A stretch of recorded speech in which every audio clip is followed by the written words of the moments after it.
Απόψε το βράδυ θα μιλήσουμε για κάτι που δεν μιλάμε συχνά. Ξέρετε για ποιο θέμα θα μιλήσουμε? Θα μιλήσουμε για την αγάπη. Πολύ σωστά. Συγχαρητήρια.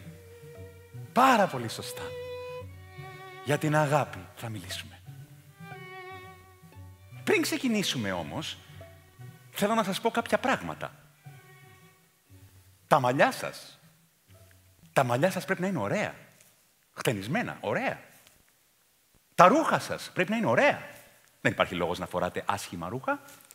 Τα βήματά σας πρέπει να είναι σταθερά. Σίγουρα βήματα. Όχι πολύ μικρά, ούτε πολύ μεγάλα, άχαρα βήματα. Όταν μιλάτε, να μην μιλάτε αργά. Επίσης, οι άνθρωποι που μιλάνε αργά είναι άνθρωποι γελοί. Να μην μιλάτε ποτέ αργά στη ζωή σας. Πιείτε λίγο νερό να ξεδιψάσετε τώρα. Πάρτε ένα ποτήρι με το χέρι σας. Βάλτε μέσα παγάκια, αρκετά. Και πιείτε νεράκι.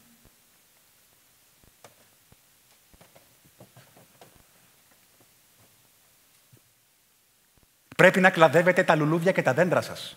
Πρέπει να χαϊδεύετε τη μάνα της μάνας σας. Πρέπει να αφήνετε ένα κουμπί ξεκούμποτο στο πουκάμισό σας. Καλό θα ήταν να κοιτάξετε καλά ο ένας τον άλλον. Αυτό είναι το πιο ευγενικό πράγμα που μπορείτε να κάνετε πριν ξεκινήσει η συζήτηση.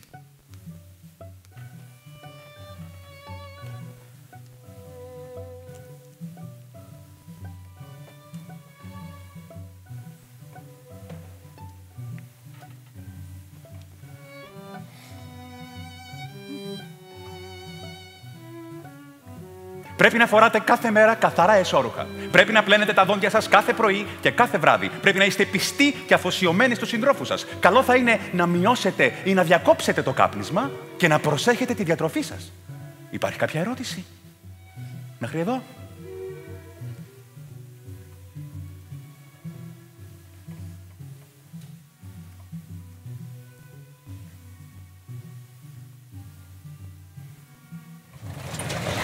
Ο τόνος της φωνής σας πρέπει να είναι σταθερός. Ούτε πολύ ψηλός, ούτε πολύ χαμηλός. Γενικά πρέπει να δείχνετε κατανόηση. Αλλά μέχρι σε ενός σημείου. Το σημείο αυτό πρέπει να το βρείτε μόνοι σας. Αν δείχνετε λιγότερη κατανόηση από όσο πρέπει, τότε θα καταλήξετε μόνοι σας. Αν δείχνετε περισσότερη κατανόηση από όσο πρέπει, τότε πάλι θα καταλήξετε μόνοι σας.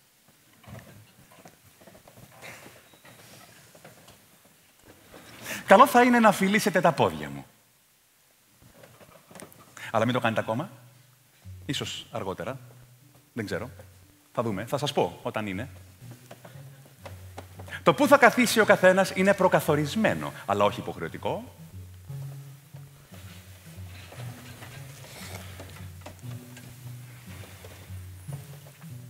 Εάν επιθυμείτε να αλλάξετε θέση, κάντε το. Αλλά τώρα η ώρα περνάει και πρέπει να ξεκινήσουμε. Επίσης, κάτι πολύ σημαντικό που παραλίγο να ξεχάσω. Η μουσική. Η μουσική πρέπει να είναι ωραία. Δεν υπάρχει λόγος να ακούμε άσχημη μουσική από τη στιγμή που μπορούμε να την αποφύγουμε. Ας ξεκινήσει ο πιο όμορφος, λοιπόν, απόψε. Αυτή είναι εδώ τη συζήτηση. Καλησπέρα.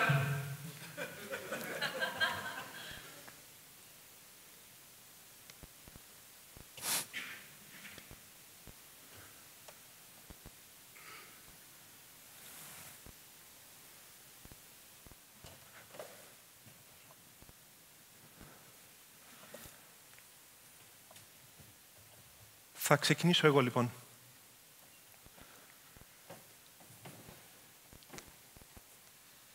Ένα ζεστό ρόφημα με βότανα και μέλι και δίπλα του ένα αγγλικό μπισκότο βουτύρου.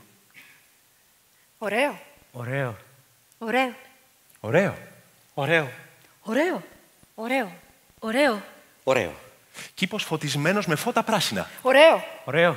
Ωραίο. Ωραίο. Ωραίο. Ωραίο. Ωραίο. Ωραίο. Ωραίο. Ουλίτιδα και οστεοπόρωση. Άσχημο. Άσχημο. Άσχημο. Άσχημο. Άσχημο. Άσχημο. Άσχημο. Άσχημο. Άσχημο. Ο συνδυασμός των χρωμάτων μπλε και μαύρου.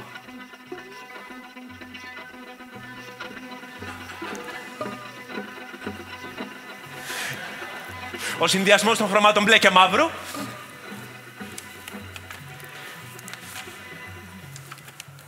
Πλεονεξία. Άσχημο. Άσχημο. Άσχημο. Άσχημο. Άσχημο. Άσχημο. Άσχημο. Άσχημο. Άσχημο. Καρό σακάκι μαζί με πουκάμισο που είναι διαφορετικό καρό. Άσχημο. Άσχημο. Άσχημο. Άσχημο. Άσχημο διαμφισβήτητα. Άσχημο. Αλλά τα κόκκινα τριαντάφυλλα είναι ωραία. Άσχημο. Άσχημο. Άσχημο. Κόκκινα τριαντάφυλλα. Ωραία. Ωραία. Ωραία. Ωραία. Ωραία. Ωραία. Ωραία. Ο συνδυασμός των χρωμάτων μπλε και μαύρου είναι ωραίος. Εγώ λέω. Αιμομιξία. Άσχημο. Άσχημο. Άσχημο. Άσχημο. Άσχημο. Άσχημο. Άσχημο. Άσχημο. Άσχημο.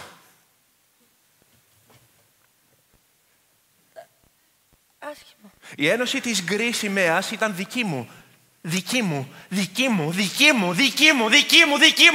ιδέα. Και ξεκίνησε επίσημα τον Μάιο του 1995. Τα μέλη της τότε ήταν μόνο 4. Θέλαμε να κάνουμε τον κόσμο καλύτερο. Ο αρχικός μας λογότυπος ήταν ένα κερί σβηστό δίπλα σε ένα κερί αναμένο.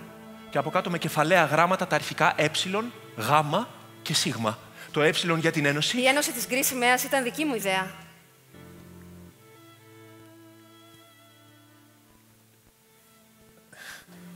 Και ξεκίνησε επίσημα το Μάιο του 1995. Τα μέλη της τότε ήταν μόνο 4. Το κείμενο που έπρεπε να αποστηθήσουμε ήταν το εξής. Τα λάθη είναι αντικειμενικά και τα λάθη χωρίζονται σε μικρά και μεγάλα. Υπάρχουν πολλοί που ασχολούνται με τα μεγάλα λάθη, αλλά κανένας που να ασχολείται με τα μικρά. Και αυτό είναι το μεγαλύτερο μεγάλο λάθος. Γι' αυτό όμως είμαι εγώ εδώ, με τη στολή μου, έτοιμη και αποφασισμένη να κάνω αυτόν τον κόσμο καλύτερο.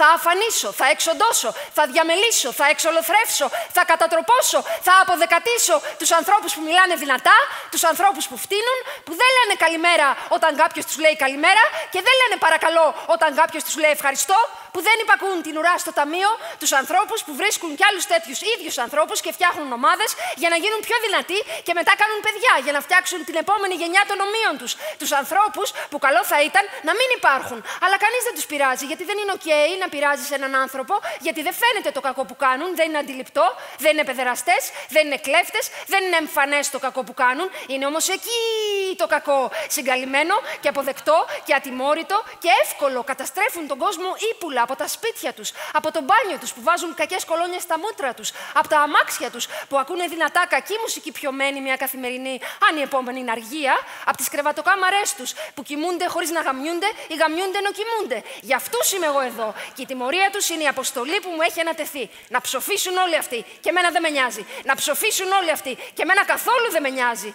Αυτό είναι το τραγουδάκι που λέω κάθε πρωί.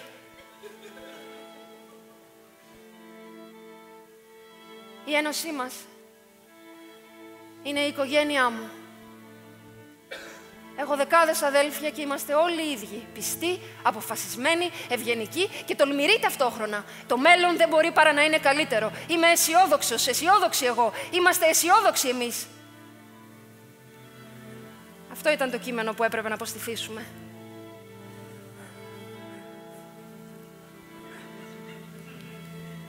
Σήμερα είμαι παντρεμένη.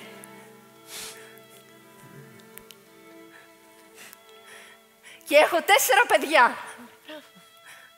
Το γάμα για τον γκρι και το σίγμα για τη σημαία. Μετά από 1 χρόνο αλλάξαμε το λογότυπο και βγάλαμε τα κεριά και τα αντικαταστήσαμε με μια γκρι σημαία για να είναι πιο απλό και κατανοητό. Είχαμε ήδη μεγαλώσει πολύ. Τα μέλη μας είχαν φτάσει τα 1800 το δεύτερο χρόνο. Υπήρχε ένα κείμενο που έπρεπε να αποστηθήσουμε. Το κείμενο έλεγε τα εξής. Είναι τα λάθη, είναι υποκειμενικά. Είναι. Η απάντηση είναι όχι, δεν είναι. Είμαστε εμείς αδιάφοροι γι' αυτό. Η απάντηση είναι όχι, δεν είμαστε. Εμείς και τα λάθη, λοιπόν, είμαστε πλέον εχθροί. Και επειδή τα λάθη είναι ανθρώπινα, όπως λένε, τότε εμείς και οι άνθρωποι είμαστε εχθροί. Αυτό έλεγε το κείμενο. Η ομάδα ουδέποτε σχετίστηκε με το Ρομπ. Μόνο εγώ. Από την ομάδα είχα την τύχη να τον συναντήσω όσο ζούσε. Τις προάλλες έλαβα ένα γράμμα.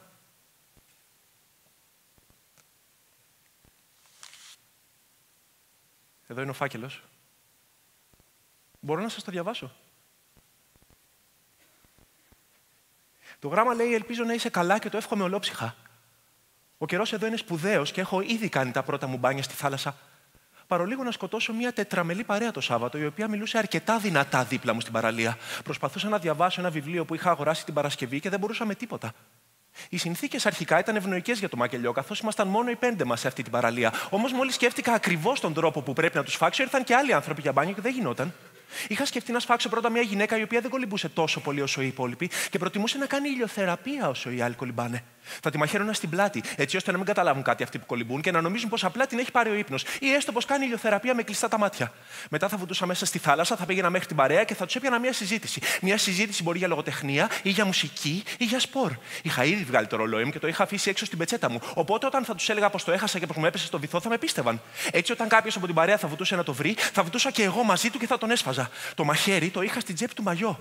Μακάρι να είχα αυτές τις ειδικές θήκες μαχαιριών που δένουν στο γλουτό. Ξέρεις, αυτές που έχουν όσοι ασχολούνται με το ψαροντούφεκο. Μετά θα έσφαζα για τους άλλους. Εύχομαι η υγεία της γυναίκας σου να είναι καλύτερα τώρα και να μην συνεχίζει να λιποθυμάει. Δοκίμασε να της δώσεις λίγο ζεστό γάλα με μέλι και τζίντζερ και να της χαϊδέψεις στο κεφάλι. Μην τη χτυπάς, γιατί αυτό θα κάνει τα πράγματα πιο δύσκολα. Και μην την πιέζεις για να τη γαμίσεις ή οτιδήποτε τέτοιο. Τις προάλλες, σε ένα δείπνο, γνώρισα μια κυρία η οποία ασχολείται με την αρχιτεκτονική και μιλήσαμε για αρκετή ώρα για τα κτίρια του Μιλάνου και λίγο για τα κτίρια του Τωρίνο. Είχε πολύ ενδιαφέρον και οι δυο σας θα κάνατε πολύ καλή συντροφιά. Τα τραπέζια του εστιατορίου που διπνήσαμε είχαν όλα ένα μικρό βάζο με ανεμόνες. Ένα μικρό μπουκάλι λάδι, ένα μικρό μπουκάλι ξύδι και δίπλα τους μια θήκη με ζάχαρη μαύρη, ζάχαρη λευκή και ζαχαρίνη. Οι ανεμόνες δεν ήταν όλες στο ίδιο χρώμα. Θα ήταν πιο ωραία αν ήταν όλες στο ίδιο χρώμα. Αυτή η κυρία μου είπε μια πολύ ενδιαφέρουσα ιστορία. Σε ένα ταξίδι της στο Λονδίνο παλιά, μου είπε πως έμενε στο δωμάτιο ενός ξενοδοχείου και πως μια μέρα που ξύπνησε και πήγε στο μπάνιο για να πλύνει το πρόσωπό της, άνοιξε τη βρύση και η πίεση του νερού ήταν τόσο δυνατή που έσπασε 2 από τα δάχτυλα του χεριού της. Αυτή την ιστορία τη βρήκα πολύ ενδιαφέρουσα.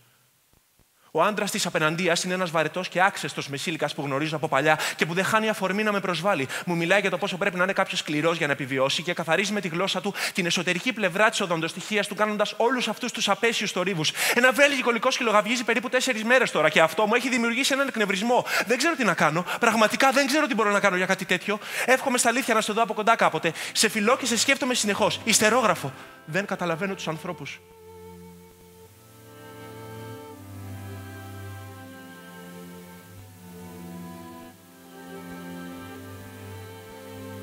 Δεν καταλαβαίνω τους άντρες. Δεν καταλαβαίνω τις γυναίκες. Και σίγουρα δεν καταλαβαίνω τα παιδιά. Μερικές φορές νιώθω τόσο χαζός, τόσο μικρόνους που δεν μπορώ να εξηγήσω τίποτα γύρω μου. Βλέπω μια σκάλα και δεν μπορώ να εξηγήσω ποιος την έφτιαξε.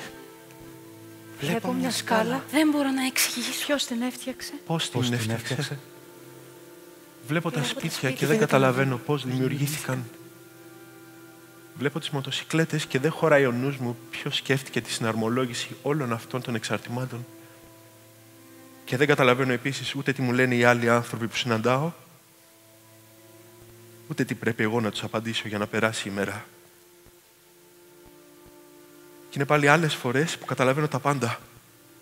Και όχι μόνο τα καταλαβαίνω όλα, αλλά έχω μια διάβια τόσο μεγάλη που όλοι οι άλλοι δίπλα μου μοιάζουν χαζοί. Εκείνες τις φορές ξέρω ακριβώς και τι πρέπει να γίνει και πώς. Αυτή η εναλλαγή ήταν που μπέρδευε πάντα τους φίλους μου και την οικογένειά μου. Πώς γίνεται, μου λέγανε, τη μία να καταλαβαίνεις και την άλλη να μην καταλαβαίνεις. Έτσι είναι όμως. Αυτό ισχύει με εμένα. Εδώ τελειώνει το γράμμα.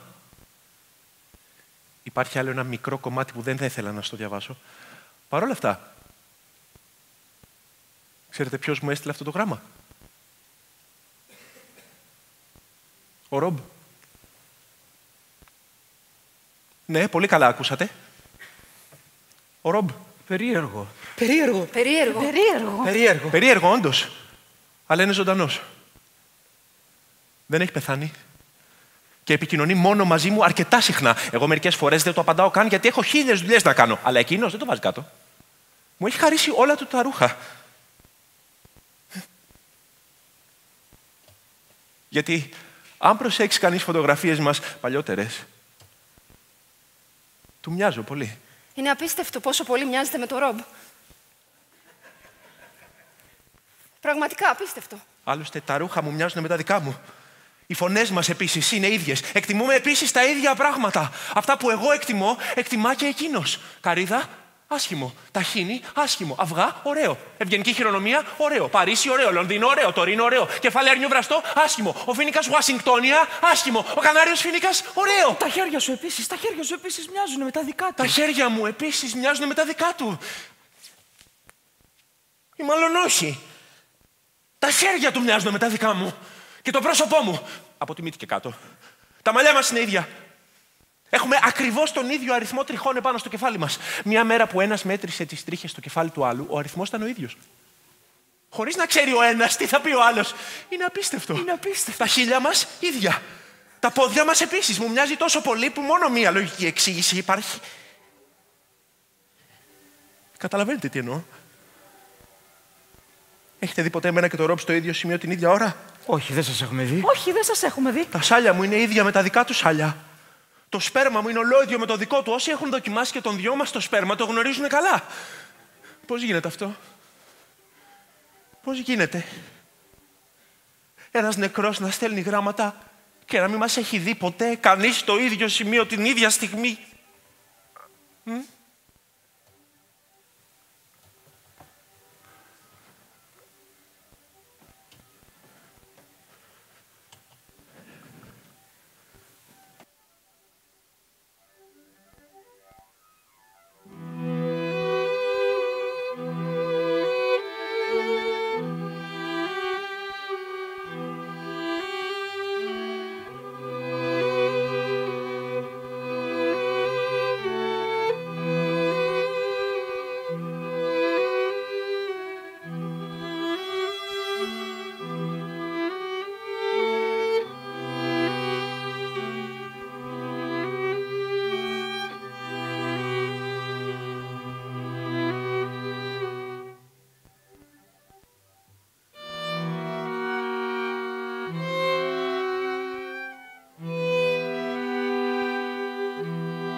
Εγώ νομίζω σας έχω δει στο ίδιο σημείο την ίδια στιγμή. Εσύ δεν βλέπεις καλά. Η όρασή σου δεν είναι καλή, οπότε δεν είσαι αυτό που θα λέγαμε αξιόπιστη. Είναι ωραία αυτά τα παπούτσια που φοράω. Η απάντηση είναι ναι, είναι. Μια μέρα γύρισε ο πατέρας μου στο σπίτι με τα καινούργια του γυαλιά ηλίου. Ήταν απέσια και σχεδόν γυναικεία. Όταν τον ρώτησα γιατί τα πήρε, μου είπε ότι η πολίτρια αυτή του είπε ότι του πήγαιναν πολύ και πως επρόκειτο για ένα σπάνιο μοντέλο που μπορεί να είναι ακριβό, αλλά σε κάθε περίπτωση αξίζει τα λεφτά του. Εκνευρίστηκα. Και όταν έστειλα την ιστορία στο Ρομπ, μου είπε ότι έχω κάθε λόγο να νευριάζω και ότι έπρεπε οπωσδήποτε να κάνουμε κάτι γι' αυτό. Όταν ψωνίζουν κάποιοι θέλουν βοήθεια, κάποιοι όχι. Αυτό είναι κανόνας. Και όποιος δεν το καταλαβαίνει θα τιμωρηθεί. Ήταν τραγικό λάθος που δεν σκοτώσαμε αυτή την εκνευριστική πολίτρια. Εγώ επέμενα ότι από αιμορραγία στο μάτι δεν πεθαίνει κάποιος, αλλά δεν με άκουσαν. Έπρεπε να πεθάνει. Αυτό που έκανε ήταν απαράδεκτο και κανένας δεν έκανε κάτι γι' αυτό. Μάλιστα κάποιοι της έλεγαν και μπράβο για τη δουλειά της. Εγώ νομίζω ότι ξέρω τι λέει το μικρό τελευταίο κομματάκι γράμματος που σου έστειλε ο Ρομπ και που δεν θέλεις να μας διαβάσεις.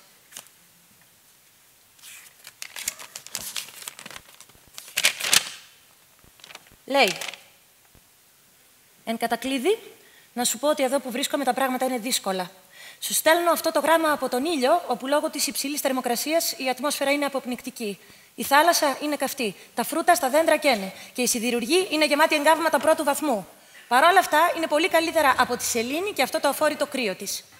Εδώ έχω αρκετό χρόνο ελεύθερο και σκέφτηκα πως ήρθε ο καιρός να σταματήσεις να πηγαίνεις ενάντια στη νύχτα, ανάβοντας κεριά και φώτα ενάντια στον ήλιο, βάζοντας τέντες για σκιά ενάντια στη βροχή, φτιάχνοντας υπόστεγα ενάντια στις φλεγμονές, παίρνοντας αντιφλεγμονώδη χάπια, ενάντια στον χρόνο, φορώντας αντιδυτικές κρέμες, ενάντια στον αέρα, φορώντας αντιανεμικά μπουφάν, Αυτό το στοιχείο του χαρακτήρα σου είναι πολύ άσχημο. Και αυτό είναι που σε κάνει τελικά να μην μοιάζει καθόλου μαζί μου. Παρόλα τα ρούχα μας που μοιάζουν, τα πόδια, τα χέρια, τις τρίχες, το κεφάλι και τις φωνές μας. Είσαι σαχλός. Εγώ δεν είμαι και αυτό είναι που μας διαφοροποιεί τελικά. Προσπάθησε να συνέλθεις, προσπάθησε να γίνεις λιγότερο αφόρητος, πάρε μερικά κιλά γιατί είσαι λυπητερός τόσο αδύνατος και σταμάτα να θεωρείς ότι εσύ και εγώ έχουμε καμία σχέση, πέρα από το ότι έχουμε φάει μαζί κάποιες φορές και έχουμε κοιμηθεί μαζί κάποιες άλλες. Αν θέλεις, άκουσέ με. Για το καλό σου το λέω. Με φιλικούς χαιρετισμούς, Ρομπ. Λέει ψέματα. Δεν είναι αυτό το τελευταίο κομμάτι του γράμματος. Εξάλλου αυτή δεν βλέπει καλά. Δεν μπορεί να διαβάσει. Η όρασή σου δεν είναι καλή. Έπρεπε να σε σκοτώσουμε. Το είχα πει τότε. Έπρεπε να σε σκοτώσουμε. Δεν έπρεπε απλά να σου βγάλουμε τα μάτια. Καλό είναι να κάνουμε ένα μικρό διάλειμμα τώρα.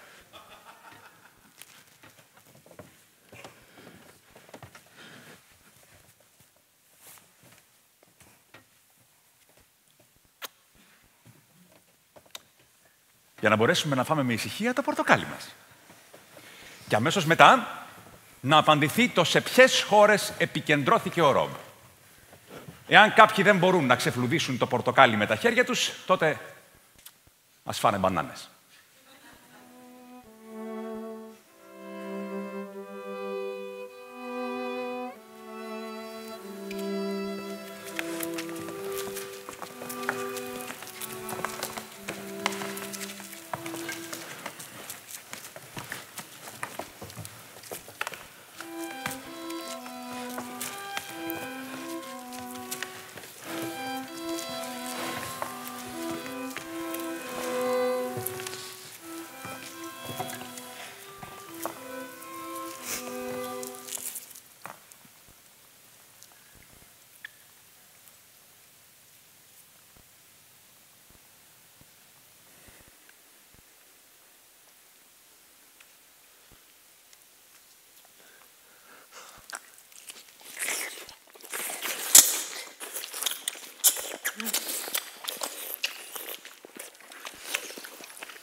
Ωραίο πορτοκάλι. Ωραίο πορτοκάλι. Ωραίο.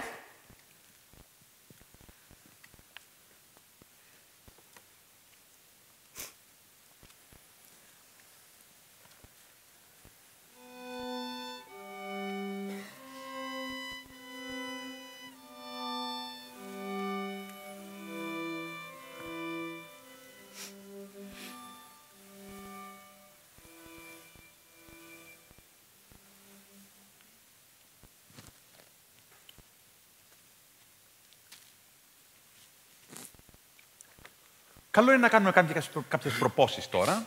Σωστό θα είναι να κάνουμε κάποιες προπόσεις τώρα.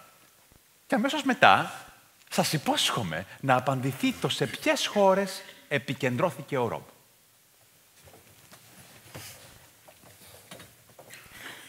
Θα ήθελα να επισημάνω το πόσο καλά περνάω απόψε. Αυτή την τόσο όμορφη βραδιά ανάμεσα σε ανθρώπους που εκτιμώ. Και θα ήθελα να ευχαριστήσω τον οικοδεσπότη για τα καταπληκτικά πορτοκάλια που μας πρόσφερε. Η μουσική είναι περίφημη και ο φωτισμός υπέροχος. Στην υγειά του οικοδεσπότη, λοιπόν. Ευχαριστώ. Εγώ πορτοκάλια δεν τρώω. Δεν μου αρέσουν πολύ τα φρούτα. Όμως αυτά εδώ τα πορτοκάλια ήταν πράγματι το κάτι άλλο. Συγχαρητήρια σε εκείνον που τα διάλεξε. Ευχαριστώ. Θα ήθελα να πιούμε στην υγειά του Ρομπ. Χάρηκα πολύ απόψε που έμαθα ότι μπορεί και να ζει. Τον αγαπώ τόσο πολύ που θέλω να ζει.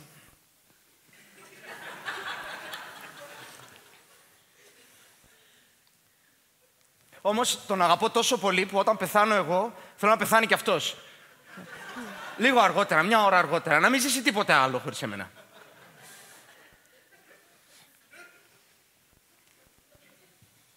Ή μάλλον όχι, τον αγαπώ τόσο πολύ που δεν θέλω να πεθάνει όταν πεθάνω εγώ, θέλω να ζήσει για πάντα.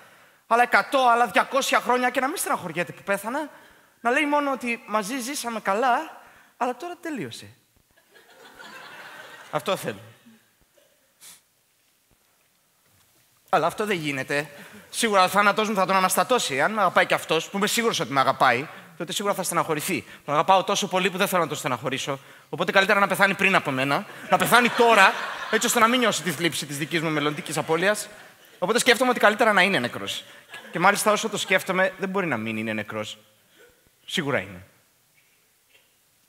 Στην υγειά του, λοιπόν. Ωραία πορτοκάλια. Και όμορφη βραδιά και καταπληκτική μουσική. Στην υγειά του οικοδεσπότη. Ευχαριστώ.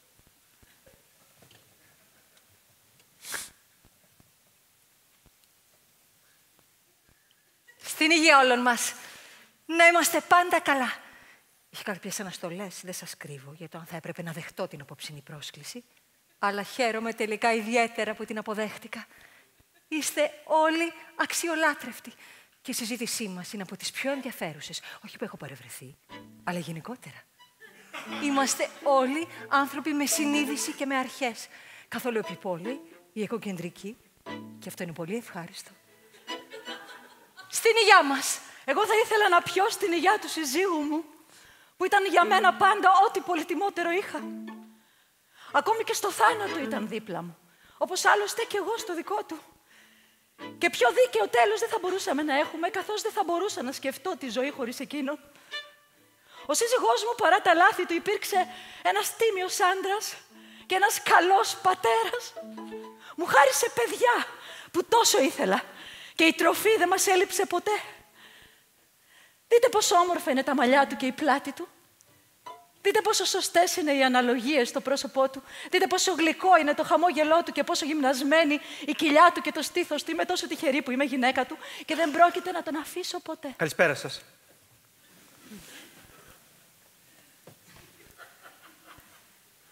Θα ήθελα να πιούμε στην υγειά του γιού μου, του Ρομπ, που αγαπάω πολύ.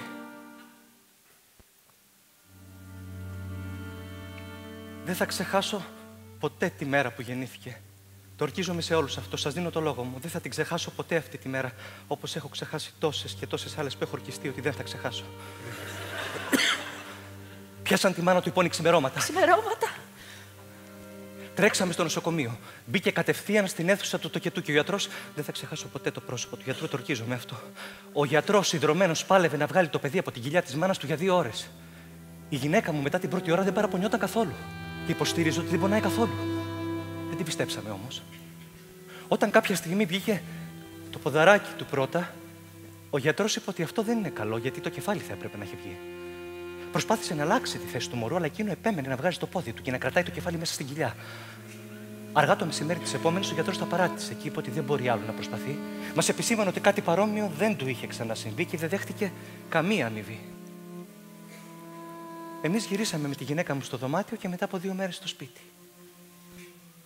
Καθώς πέρναγαν τα χρόνια, το πόδι που είχε ξεπροβάλει μεγάλωνε και μαζί βεβαίως μεγάλωνε και το σώμα του Ρομπ μέσα στο σώμα της γυναίκας μου.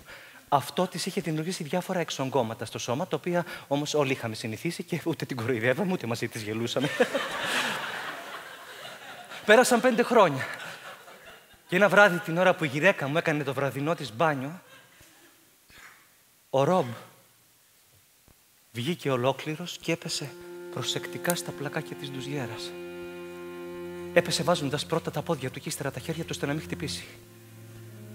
Μαζί με το σώμα του Ρομπ, μέσα από την κοιλιά της γυναίκας μου βγήκαν και διάφορα μικρά αντικείμενα τα οποία είχαν χαθεί από το σπίτι αυτά τα 5 χρόνια, που σημαίνει ότι ο Ρομπ έβγαινε κρυφά όταν κοιμόμασταν και ξανά μπαινε μέσα στην κοιλιά χωρίς να το καταλάβει η γυναίκα μου, παίρνοντας μαζί του ψαλίδια, χαρτιά, κλειδιά, βίδες.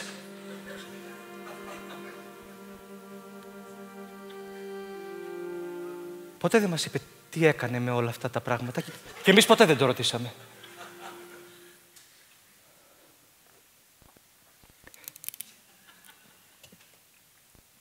Από τη μέρα που βγήκε τα πράγματα κύλησαν τελείως φυσιολογικά στην οικογένειά μας. Τα γενέθλιά του τα γιορτάζαμε κάθε χρόνο τη μέρα που βγήκε το πόδι του και όχι τη μέρα που βγήκε ολόκληρος. Αυτό το πόδι ήταν για 5 χρόνια ο γιος μου.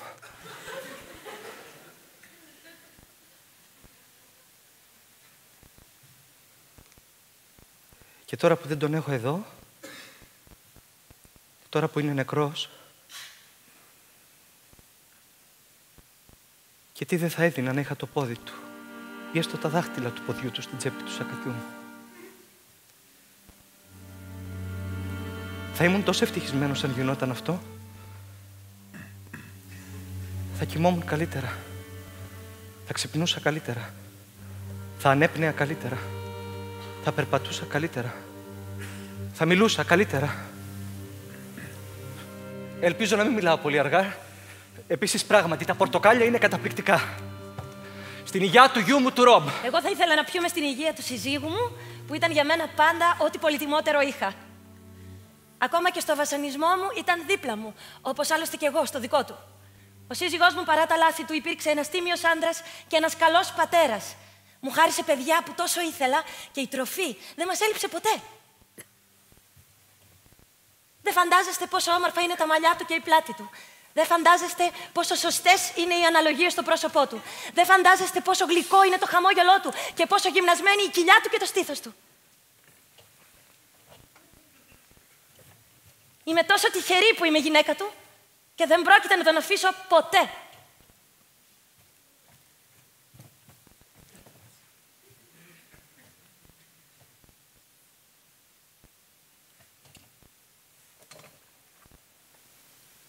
Θα ήθελα να πιούμε στην υγεία του κύριου Σαμ. Δεν τον γνωρίζετε οι περισσότεροι. Και δεν πρόκειται να σας πω γι' αυτόν ποτέ τίποτα. Δεν υπάρχει κανένας λόγος. Ένα μόνο θα σας πω. Ήταν επιπόλαιος. Εγώ τον συμπαθούσα, αλλά ήταν επιπόλαιος. Αν τον γνωρίζατε, θα συμφωνούσατε κι εσείς μαζί μου σίγουρα. Ο αδερφός μου, ο Ρομπ, που τον ήξερε κι αυτός, έλεγε πως δεν ήταν επιπόλαιος. Αλλά αυτό δεν σημαίνει τίποτα, γιατί ο Ρομπ ήταν κι αυτός επιπόλαιος. Και έτσι καθόλου δεν μπορούσε να διακρίνει εάν ήταν ή δεν ήταν επιπόλαιος ο κύριος Σαμ. Θα ήθελα να πιούμε στην υγεία του κυρίου Σαμ, λοιπόν.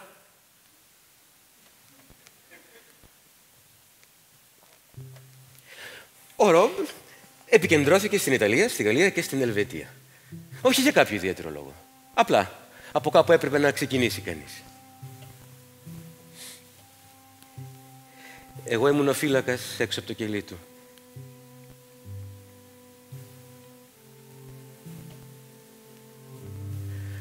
Τον θυμάμαι έτσι ωραίο, με το βρακί του, να περπατάει στο διάδρομο και στο κελί και καμιά φορά καυλώνω. Και δεν ξέρω γιατί. Εγώ δεν είμαι ομοφυλόφιλος, δεν μ' αρέσουν εμένα οι άντρες, αλλά για εκείνον θα έκανα τα πάντα. Θα τον φιλούσα αν ήθελε. Και θα τον άφηνα να με φιλήσει και εκείνος. Ήταν πολύ ωραίος με το βρακί του. Τα μαλλιά του επίσης. Τα θυμάμαι πολύ έντονα. Ωραία μαλλιά. Είχαν περάσει πολλοί από τις φυλακές που εργαζόμουν ως φύλακας. Ένας άντρας είχε κλέψει τα χρήματα του συνεταίρου του. Ένας άλλος είχε απαγάγει την κόρη ενός ευκατάστατου μεσήλικα. Ένας άλλος είχε βάλει φωτιά σε ένα ολόκληρο χωριό. Πολλοί είχαν περάσει. Κανενός όμως δεν θυμάμαι το πρόσωπο. Παρά μόνο του Ρομπ. Και όχι μόνο το θυμάμαι, αλλά νιώθω το σώμα μου να σκληραίνει όταν τον σκέφτομαι. Τα χέρια μου, τα πόδια μου, η γλουτή μου να δυναμώνουν. Μια μέρα, καθώς γυρνούσε από τον περίπατό του στο προαύλιο, με ρώτησε αν είχα φρούτα να του δώσω να φάει. Είχα λίγα κεράσια, του τα έδωσα, με ευχαρίστησε και τα έφαγε. Τα έτρωγε αργά-αργά, φέρνοντας το στόμα του στο χέρι και όχι το χέρι του στο στόμα, και χαμογελούσε από ευχαρίστηση. Επίσης, αυτό που θυμάμαι από εκείνη τη μέρα είναι ότι τα έφαγε χωρίς να φτύσει τα κουκούτσια. Ο Ρομπ πάντοτε έφτιανε τα κουκούτσια όταν έτρωγε τα κεράσια του. Είναι ψέματο να ισχυριστεί κανείς το αντίθετο. Επίσης θέλω να πω πως όταν ήταν παιδί δεν γύρευε ποτέ φασαρίες και ενώ είχε μαχαίρια μεγάλα, ποτέ δεν τα χρησιμοποιούσε. Εμένα η ζωή μου είναι μια ενδιαφέρουσα ζωή. Η γυναίκα μου και τα παιδιά μου το ξέρουν καλά. Καθώς έχω πολλές ιστορίες που μπορώ να τους διηγηθώ και όλες είναι το ίδιο ενδιαφέρουσες. Για παράδειγμα, ξέρω καλά την ιστορία της παραλίας που σταμάτησε ξαφνικά ο αέρας. Ωραία ιστορία.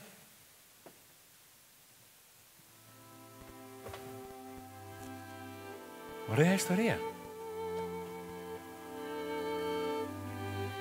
Πριν 20 χρόνια περίπου, 30 αθλητές και αθλήτριες του σερφ και του windsurf ζούσαν σε μια παραλία που φύσαγε πάντα.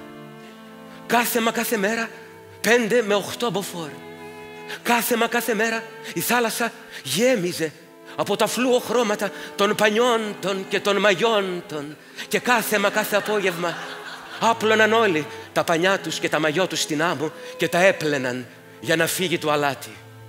Τα πανιά αυτά άπλωναν και κάτω από τις ελιές το χειμώνα για την συγκομιδή και έφτιαχναν λάδι που τους κράταγε όλη τη χρονιά για τις σαλάτες αλλά και για το μαύρισμά τους. Ο αρχηγός τους, ένας άντρας 55 περίπου ετών με ξανθά, όχι πολύ σγουρά μαλλιά, ήταν αυτός που είχε ανακαλύψει πρώτος αυτή την παραλία και αποφάσισε να ζήσει εκεί, σε ένα μικρό πέτρινο σπίτι στην άκρη αριστερά, μαζί με τη γυναίκα του και τις σανίδες τους. Έφυγαν μόνο για 3 μέρες. Όταν γέννησε η γυναίκα του, πήγαν στο μευτήριο και εκείνος κοιμόταν στην κλούβα του τα βράδια, στο πάρκινγκ, και ύστερα τους πήρε και γύρισαν στην παραλία. Ένας σαργός μεγάλος κολυμπούσε πάντα κάθε μέρα στα ριχά νερά μπροστά και άστραφτε το σώμα του και το κεφάλι του στον ήλιο. Πέρα από το ψάρι, άστραφταν στον ήλιο και μερικά κουτάκια μπύρας και ισοτονικών ποτών. Και αν έψαχνε κανείς καλά, θα έβρισκε και κομμάτια από σκισμένες ισοθερμικές στολές και ασημένιες αλυσίδες για το λαιμό και φτηνούς σκελετούς γυαλιών ηλίου δεμένους στην άμμο. Οι 30 αθλητές και αθλήτριες ήταν ο στρατός του. Αυτοί που έφερναν το φαγητό και που έλυναν τα προβλήματα, αν και σπανίως. Υπήρχαν προβλήματα το διάστημα που έζησαν εκεί. Κάποιοι έλεγαν ότι έπαιρναν ναρκωτικές ουσίες, αλλά αυτό είναι ένα μεγάλο ψέμα. Κοιμώντουσαν πάνω στις σανίδες τους και ποτέ δεν χτυπούσε ο ένας τον άλλον. Επιβράβευε ο ένας τον άλλον όταν έπιανε ένα καλό κύμα και κουρασμένοι όλοι από το κολύμπι και το σερφ κοιμώντουσαν αφού πρώτα έλυναν τα πόδια τους από τις δέστρες. Μια μέρα όμως, εντελώς ξαφνικά, ο αέρας σταμάτησε. Ένα πρωί ξύπνησαν και η θάλασσα ήταν επίπεδη τελείως. Επίπεδη τελείως. Επίπεδη τελείως. Τελείως επίπεδη. Επίπεδη τελείως. Κάντε υπομονή. Τους είπε ο αρχηγός, το απόγευμα θα ξανασηκώσει κύμα. Και εκείνοι το πίστεψαν. Και κάθισαν υπομονετικά όπου μπορούσε ο καθένας. Οι περισσότεροι κάθισαν πάνω στις σανίδες τους. Το απόγευμα όμως δεν άλλαξε τίποτα. Ούτε και την επόμενη μέρα. Μην ανησυχείτε, τους ξαναείπε ο εύσωμος ξανθός άνδρας. Λίγη υπομονή χρειάζεται, συμπλήρωσε. Αύριο θα φυσήξει. Φώναξε ένα αγόρι μέσα από τη θάλασσα. Έχει θολώσει το φεγγάρι, ναι, είπε μια κοπέλα καθισμένη. Έχει θολώσει, αύριο θα φυσήξει. Φιλήθηκαν, κοιμήθηκαν και το πρωί ξύπνησαν όλοι μαζί. Αλλά και πάλι δεν φυσούσε. Όταν πέρασαν 5 μέρες άπνοιας, τότε άρχισαν η πρώτη τσακωμή. Ένας 19χρονος έσπασε τη σανίδα ενός 26χρονου ενώ αυτός κοιμόταν. Τη χρησιμοποίησε τη μικρή καρίνα της για ψεύτικο πτερίγιο καρχαρία γελώντας με άλλους 2 στην άκρη της παραλίας δίπλα στα βράχια. Όταν αναγκάστηκε να απολογηθεί για την πράξη του, είπε ότι λυπάται, ότι δεν ήξερε τι τον έπιασε. Κάτι σαν τρέλα, είπε. Ο αρχηγός τους είχε αρχίσει να ανησυχεί, αλλά όταν κάποιοι αποφάσισαν να φύγουν και φόρτωσαν όλο τον εξοπλισμό τους στα αυτοκίνητα, εκείνος δεν έκανε τίποτα για να τους σταματήσει. Παλιότερα θα τους είχε τιμωρήσει, αλλά τώρα δεν είπε τίποτα. Μιλάει αργά, μιλάς αργά. Μίλα πιο γρήγορα. Ναι, μίλα πιο γρήγορα, μιλάς πολύ αργά. Συγγνώμη. Προσευχήθηκαν όλοι στο μικρό εκκλησάκι που είχαν φτιάξει από μάρμαρο και ξύλα και είχαν τοποθετήσει μέσα την εικόνα του Αγίου Νικολάου. Έκαψαν ξερό βασιλικό και ύστερα ράντισαν τα βράχια και τα βότσαλα με νερά από νεραπλοίων. Η κοπέλα που είχε γεννήσει την κόρη του υποστήριξε ότι κάτι έπρεπε να κάνουν σύντομα. Πρότεινε να σκοτώσουν το σκύλο που είχαν σαν θυσία στους θεούς και στην αρχή όλοι είπαν όχι. Αλλά μετά συμφώνησαν και τον έσφαξαν.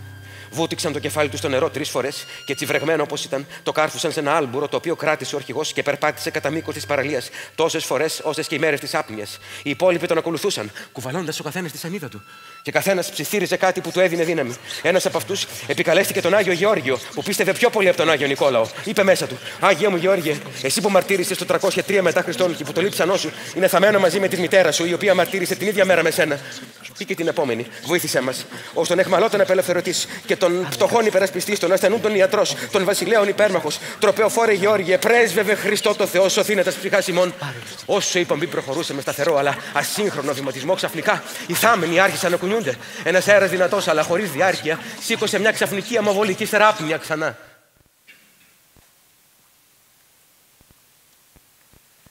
Μια πομπή με καβούρια άρχισε να ανεβαίνει τα βράχια δεξιά, αποχαιρετώντας για πάντα σιωπηλά αυτόν τον καταραμένο πια τόπο. Τότε ένας νεαρός και μια κοπέλα ύψωσαν τις φωνές τους και είπαν πως η θυσία πρέπει να είναι ανθρώπινη, πως με τους σκύλους ο αέρας διαρκεί για λίγο. Θέλει άνθρωπο ο Άγιος για να ευχαριστηθεί. Τους είπε, λέει, ο παπάς του χωριού, πως αν θέλουν να ξαναφυσήξει θα πρέπει να μακελέψουν την κόρη του αρχηγού. Ένα επιφώνημα έκπληξης ακούστηκε από όλους τους αθλητές και ο αρχηγός τους είπε να σιωπήσουν. Και σκέφτηκε και αποφάσισε να ακούσει τον παπά και να σκοτώσει το παιδί του 7 χρονών αυτό μικρό. Και το πήγε πίσω από ένα αρμυρίκι και οι υπόλοιποι κρατάγανε τη μάνα του δεμένη από τις δέστρες για να μην τους φύγει. Και μια μικρή κραυγή ακούστηκε πίσω από το δέντρο και λίγο αιματάκι πετάχτηκε πάνω από τον κορμό. Αυτή ήταν η ιστορία.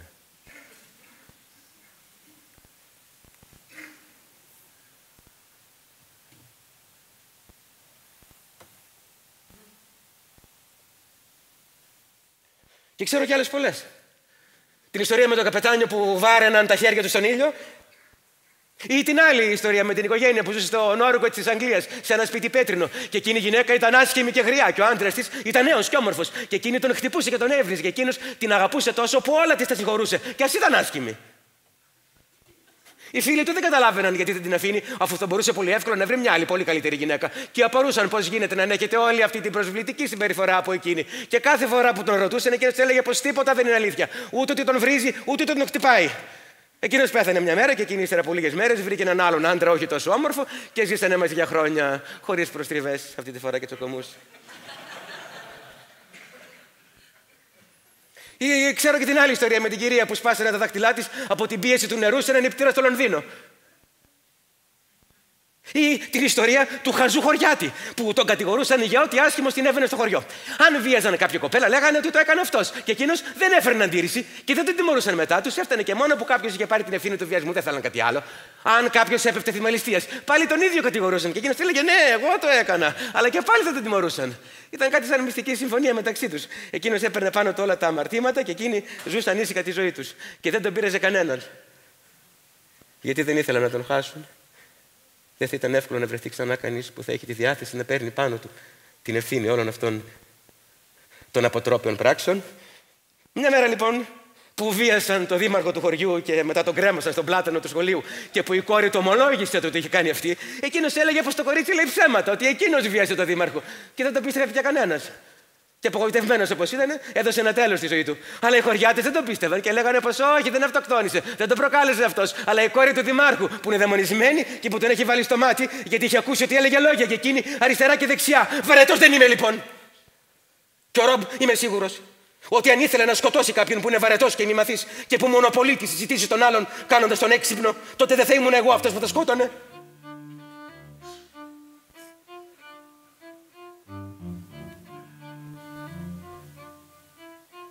Τι έγινε άραγε στην παραλία όταν σφάξανε την κόρη του αρχηγού?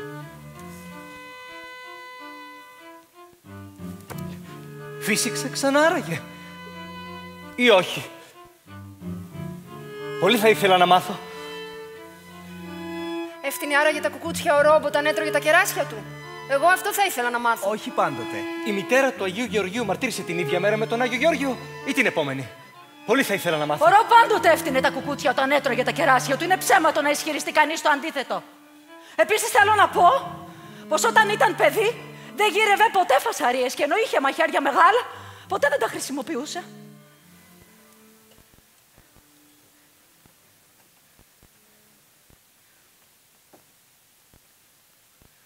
Καμιά φορά αναρωτιέμαι αν εμείς οι γονείς του δεν κάναμε κάτι καλά. Τώρα που είναι νεκρός, νιώθω θλίψη και χαρά ταυτόχρονα. Θλίψη γιατί πέθανε το μοναδικό παιδί μου.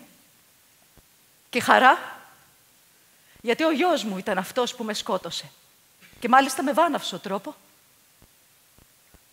Σκότωσε πρώτα τον πατέρα του και μετά από 15 περίπου λεπτά εμένα. Εμένα δεν περίμενα ότι θα με σκότωνε.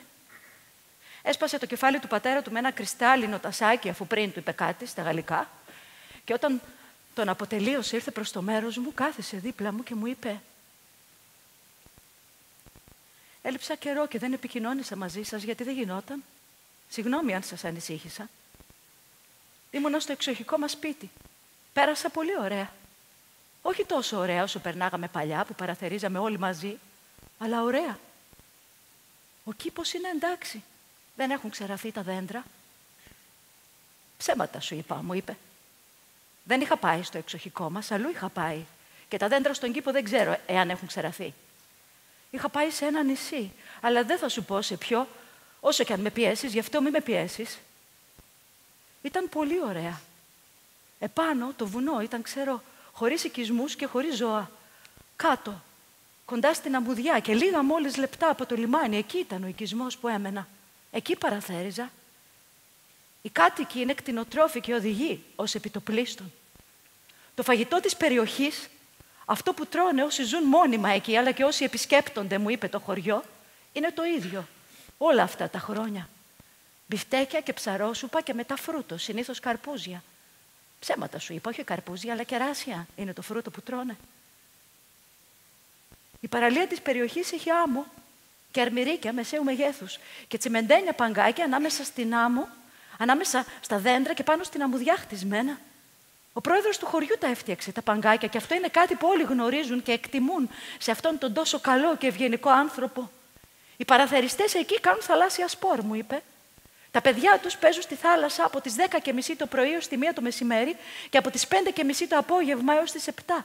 Μικρά κορίτσια και μικρά αγόρια παίζουν παιχνίδια που κανονικά παίζουν μόνο αγόρια και ύστερα κουρασμένα όλα τα παιδιά κοιμούνται.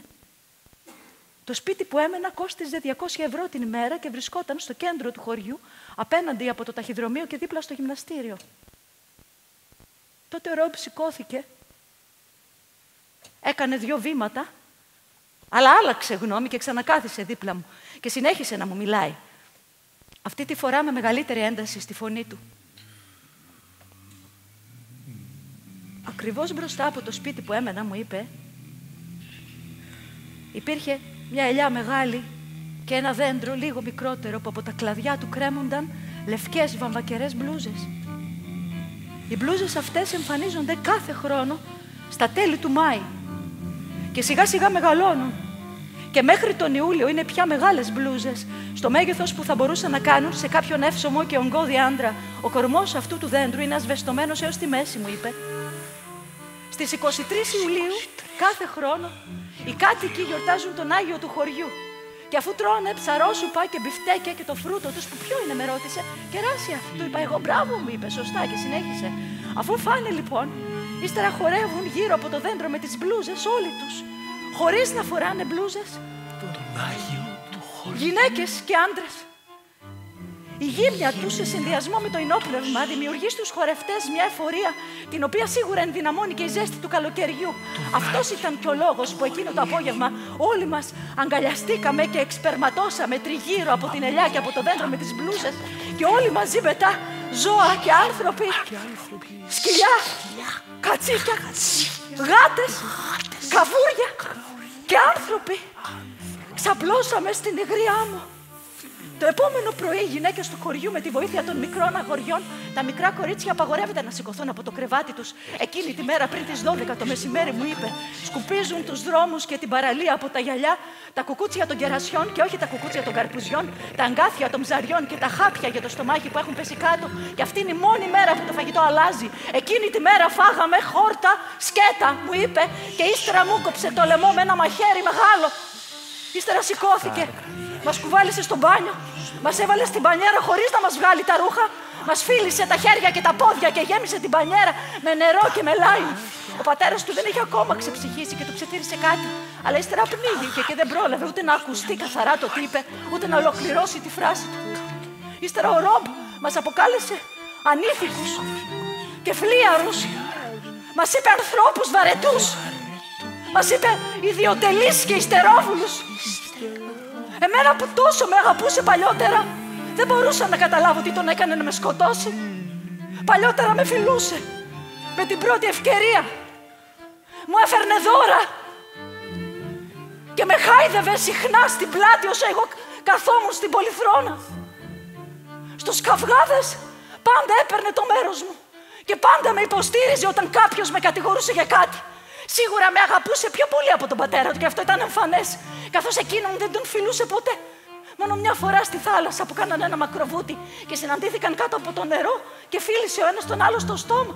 Δεν μπορώ να καταλάβω τι τον έκανε να με σκοτώσει. Μάλλον το μυαλό του δεν ήταν καλό. Χτύπατη. Και έτσι νεκρή που ήμουνα σκέφτηκα πως είναι τυχερός που δεν μπορώ να κουνηθώ. Γιατί αν η ακινησία δεν ήταν χαρακτηριστικό των πεθαμένων, αν ο θάνατος ήταν κάτι άλλο και όχι αυτή η αδυναμία του να κινηθεί κανείς, θα είχα σηκωθεί επάνω και θα τον σκότωνα κι εγώ με τον ίδιο ακριβώς τρόπο. Έτσι νεκρή που ήμουνα, ούτε που δεν μπορούσα να μιλήσω με ένοιαζε, ούτε που δεν μπορούσα να δω με ένοιαζε, ούτε που δεν μπορούσα να ακούσω με ένοιαζε. Μόνο που δεν μπορούσα να κινηθώ, αυτό με ένοιαζε. Και αυτό είναι που νομίζω πειράζει και όλους όσους πεθαίνουν. Όσοι από εμάς είναι νεκροί, πρέπει να τρώνε με μαχαίρια και πυρούνια. Όσοι είναι ζωντανοί, με τα χέρια τους. Κανείς δεν πρέπει να πιει πολύ και να μεθύσει. Αυτό ισχύει και για τους νεκρούς και για τους ζωντανούς. Εμένα λίγο πριν με σκοτώσει μου είπε κάτι στα γαλλικά. Α! C'est génial! C'est pas génial! C'est génial. Εγώ γαλλικά δεν ήξερα καλά, αλλά κατάλαβα περίπου τι μου είπε. Μου είπε, μετά τη δεύτερη προσευχή, θα δεις το δίσκο του ήλιου να εκδιπλώνεται.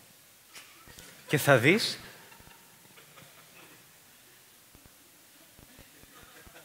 να κρέμεται από αυτόν ο φαλός, η καταγωγή του ανέμου. Και αν στρέψεις το πρόσωπό σου στην Ανατολή, θα μετακινηθεί κι αυτός.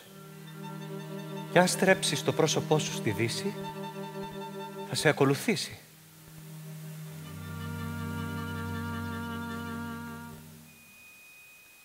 Ύστερα πήγε δίπλα στη μάνα του. Εγώ άλλα παιδιά δεν είχα. Μόνο το Ρομπ. Γι' αυτό του είπα όταν μας πήγε στο μπάνιο και μας έβαλε στην μπανιέρα και άνοιξε τη βρύση και έστιβε με τα χέρια του τα λάιμ, τα έκοβε με το μαχαίρι που είχε σφάξει τη μάνα του και τα έστιβε με τα χέρια του άτσαλα, τα έστιβε βιαστικά και τα μισά τα πέταγε χωρίς να έχουν βγάλει όλο το χυμό τους και έκοβε άλλα καινούρια. Εγώ άλλα παιδιά δεν έχω, μόνο εσένα. Του είπα. Αλλά εκείνος δεν με άκουσε. Έσβησε το φως, σκούπισε τα χέρια του στα μαλλιά του και τα χτένισε. Ωραία μαλλιά είχε. Με το λεμόνι ξανθαίνουν τα μαλλιά αν κάτσει κανείς στον ήλιο. Το ίδιο συμβαίνει και με το λάιμ. Και έτσι τα μαλλιά του ξανθήναν τις επόμενες μέρες. Τον αγαπούσα το γιο μου, όπως αγαπάει κανείς τους ανθρώπους εκείνους που ξέρει ότι τον αγαπούν κι αυτοί. Εγώ και η γυναίκα μου θέλαμε και ένα κορίτσι για να του δώσουμε το όνομα της μάνας μου και για να έχει συντροφιά ο Ρομπ. Αλλά δεν τα καταφέραμε. Όλα τα παιδιά μας φεύγανε. Ο Ρομπ ήταν το μόνο από τα 6 παιδιά που δεν μας άφησε. Όλα τα υπόλοιπα έφευγαν για κάποιο λόγο. Παιδιά ακόμα άνοιγαν την πόρτα και το έσκαγαν. Ακόμη και το δεύτερο μωρό μας, η μικρή αδερφή του Ρομπ, ήταν περίπου 2,5 μηνών και κατάφερε να βγει από την κούνια και μπουσουλώντας βγήκε στον δρόμο και έφυγε. Όσο κοιμόμασταν με τη γυναίκα μου. Μόνο ο Ρομπ δεν μας άφησε ποτέ. Ακόμα και τις φορές που τσακωνόμασταν και του λέγαμε εγώ και η μάνα του να φύγει από το σπίτι και να μην ξαναγυρίσει, εκείνος χαμήλωνε το κεφάλι και στεκόταν ακίνητος. Και εμείς τον σπρώχναμε να φύγει, αλλά εκείνος αντιστεκόταν τόσο πολύ που και εμείς κουραζόμασταν και σταματάγαμε. Το όνομα της μάνας μου ήταν πολύ ωραίο. Ποιο ήταν το όνομα της μάνας σου? Μπορεί να ήταν Άννα. Ωραίο όνομα είναι το Άννα. Ωραίο όνομα. Άσχημο. Ωραίο όνομα. Ωραίο! Μπορεί όμως να ήταν και Χριστίνα. Και αυτό ωραίο όνομα. Όχι, αυτό δεν είναι ωραίο όνομα. Ωραίο όνομα είναι το Βασιλική. Πολύ θα ήθελα να μάθουμε ποιο ήταν πραγματικά το όνομα της μητέρας σας για να δούμε αν ήταν όντως ωραίο όνομα ή όχι. Ναι, πρέπει οπωσδήποτε να μάθουμε ποιο είναι αυτό το τόσο ωραίο όνομα. Προτείνω, αν φυσικά ο πατέρας του Ρόμπ δεν έχει διάθεση να μας πει. Δεν έχει. Να φτιάξουμε μια λίστα με τα πιο ωραία ονόματα. Μια λίστα που να έχει και ανδρικά και γυναικεία ονόματα. Εγώ ξέρω ποιο ήταν το όνομα της μητέρας του πατέρα μου και ήταν πράγματι ένα πάρα πολύ. Μια λίστα που να έχει και ανδρικά και γυναικεία ονόματα. Γιατί μια άλλη φορά παλιότερα που έψαχνα το όνομα μιας άλλης γυναίκας που είχε ένα πολύ ωραίο όνομα, σκεφτόμουν μόνο γυναικεία. Και τελικά είχε ένα ανδρικό όνομα και δεν το βρήκα ποτέ. Όταν μου είπαν το όνομά της, δεν μπορούσα να σταματήσω να κατηγορώ τον εαυτό μου που δεν σκέφτηκα πως δεν μπορούσε το όνομά της να είναι ένα ανδρικό όνομα. Πολύ ωραίο όνομα είναι το Βασιλική. Η μάνα μου έφυγε από το σπίτι όσο εμείς κοιμόμασταν, όταν εγώ ήμουν 10 χρονών. Ο πατέρας μου μετά μας είπε ότι ήταν άρρωστη και πέθανε. Αλλά όλοι ξέραμε ότι είπε ψέματα. Επειδή εκείνος το ήξερε ότι σκοπεύει η μάνα μου να φύγει, είχε βάλει μια άλλη γυναίκα σε ένα νοσοκομείο να υποδίεται την άρρωστη. Και με έπαιρνε και με πήγαινε να τη δω και εγώ υποκρινόμουν ότι στενοχωριέμαι. Αλλά μέσα μου ήξερα ότι δεν ήταν αυτή η μάνα μου. Η μάνα μου ήταν ωραία.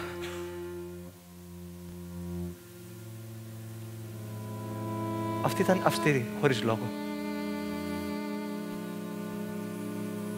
Η μάνα μου έφυγε ένα βράδυ που κοιμόμασταν γιατί δεν άντεξε άλλο εμένα και τον πατέρα μου. Ήταν πολύ όμορφη γυναίκα. Ενώ εγώ και ο πατέρας μου ήμασταν άσχημοι. Εκείνη όταν βγαίναμε έξω περπατούσε πάντα μόνη της, μπροστά. Και εμείς την ακολουθούσαμε και πηγαίναμε εκδρομές σε αρχαιολογικούς χώρους. Και εκείνη οδηγούσε και όλοι λέγανε πόσο όμορφη ήταν και τι δουλειά είχε μαζί μας.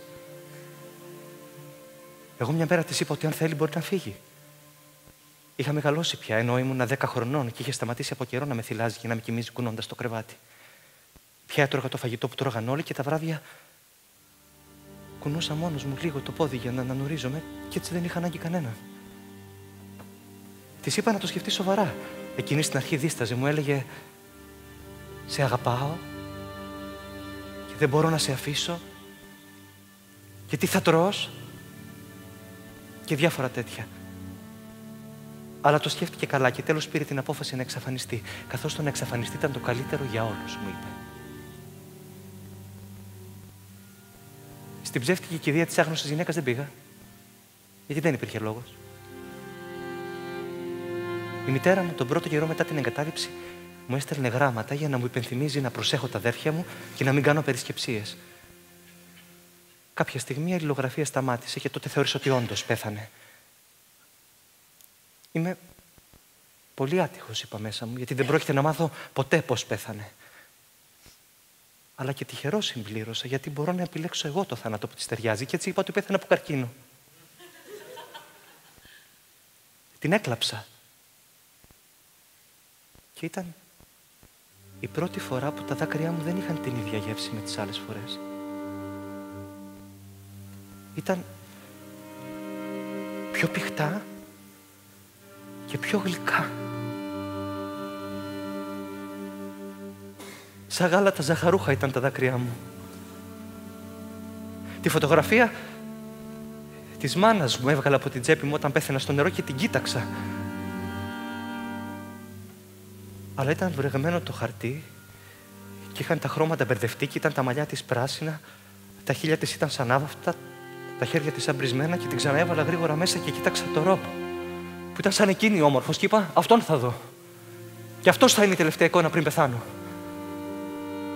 Και αυτό που θα ήθελα να του πω, αν γίνεται, είναι να προσπαθήσει να με θυμάται. Κάθε μέρα. Αυτό θα με ευχαριστούσε πολύ. Και ύστερα πέθανα. Και έτσι νεκρός που ήμουνα, ούτε που δεν μπορούσα να κουνηθώ με ένοιαζε, ούτε που δεν μπορούσα να ακούσω με ένοιαζε, ούτε που δεν μπορούσα να δω με ένοιαζε. Μόνο που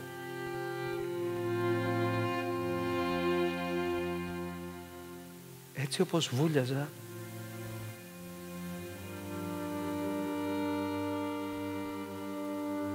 δεν μπορούσα να τον φιλήσω άλλη μια φορά κάτω από το νερό.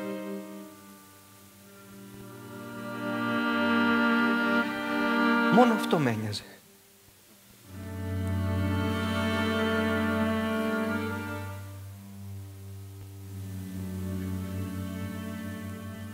Εγώ σκότωσα το Ρομπ. Καθώς προσπαθούσε να δραπετεύσει. Και αμέσως μου έδωσαν το μετάλλιο ο Ανδρείας. Περνούσα τυχαία έξω από τις φυλακές. Περνούσα συχνά από εκεί, μήπως πετύχω κάποιον να δραπετεύει και τον πιάσω και πάρω το μετάλλιο. Και εκείνη την ημέρα ήταν η τυχερή μου μέρα. Παλέψαμε για ώρα. Ήταν αρκετά γεροδεμένος, αν και αγύμναστος και αρκετά ωραίος, αν και απεριποίητος. Και παρά το ότι τον περνούσα 30 χρόνια, δεν τον έβαλα κάτω. Δεν ήθελα να τον σκοτώσω. Δεν ήθελα να σκοτώσω κανέναν άνθρωπο όσο ζω, καθώς θεωρώ πως η ανθρώπινη ζωή έχει μεγάλη αξία. Και ο μεγαλύτερος μου φόβος είναι μη σκοτώσω κάποιον κατά λάθος. Μην πεταχτεί κάποιος στον δρόμο, αφηρημένος όσο οδηγώ το αυτοκίνητό μου. Μην ψαρεύει κάποιος χωρίς σημαδούρα όσο οδηγώ το σκάφος μου. Μην εκπυρσοκροτήσει κατά λάθος το όπλο μου όσο εκφοβίζω κάποιον διαρρήκτη που έχει μπει σπίτι μου. Η ζωή είναι ανεκτήμητη. Και καλό είναι να το θυμόμαστε που και που, λέω εγώ. Εγώ άλλον από το Ρομπ δεν έχω σκοτώσει στη ζωή μου, ενώ είχα πολλές ευκαιρίες. Και αυτό το έκανα γιατί του άξιζε. Ήταν ο μόνος άνθρωπος που γνώριζα. Και του άξιζε ο θάνατος. Σε κανέναν δεν αξίζει ο θάνατος, μόνο στο Ρομπ. Γι' αυτό και τον σκότωσα. Για όλους υπάρχει μια δικαιολογία, γι' αυτόν όχι. Ήταν ένας κακομαθημένος νεαρός που πίστευε ότι ξέρει τι κάνει, αλλά δεν είχε ιδέα. Όλοι το λένε άλλωστε πως ο Ρομπ δεν είχε ιδέα.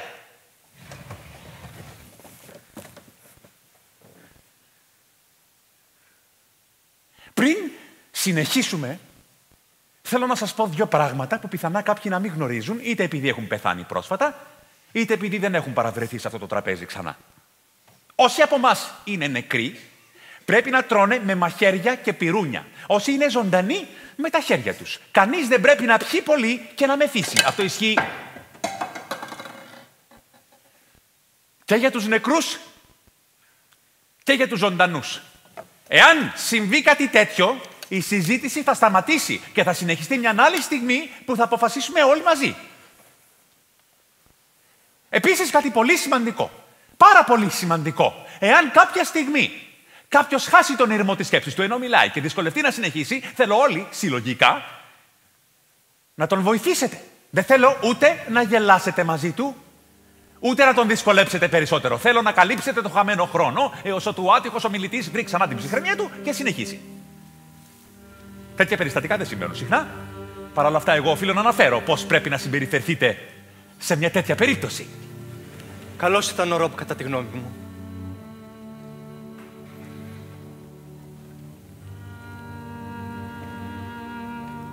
Οι βαμβακερές πετσέτες είναι καθαρές και μπορείτε άφοβα να σκουπίζετε το πρόσωπό σας και τα μάτια σας ή και το στόμα σας όταν χρειαστεί.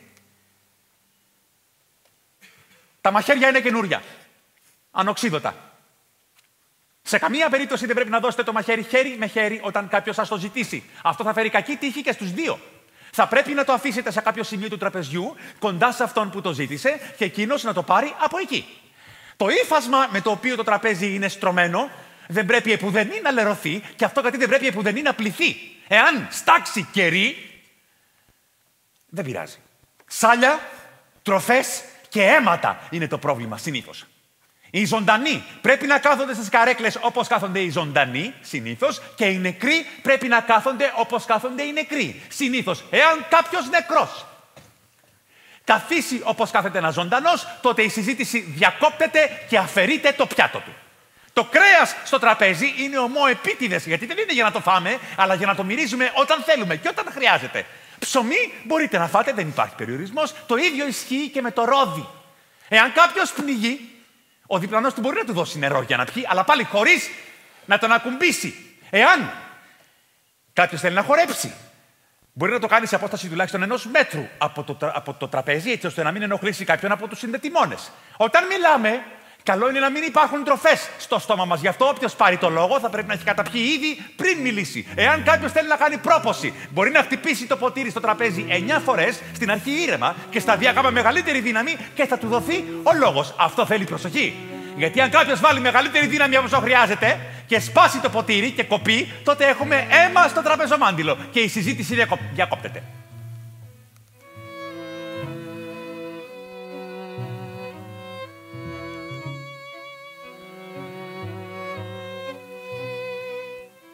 Αυτά.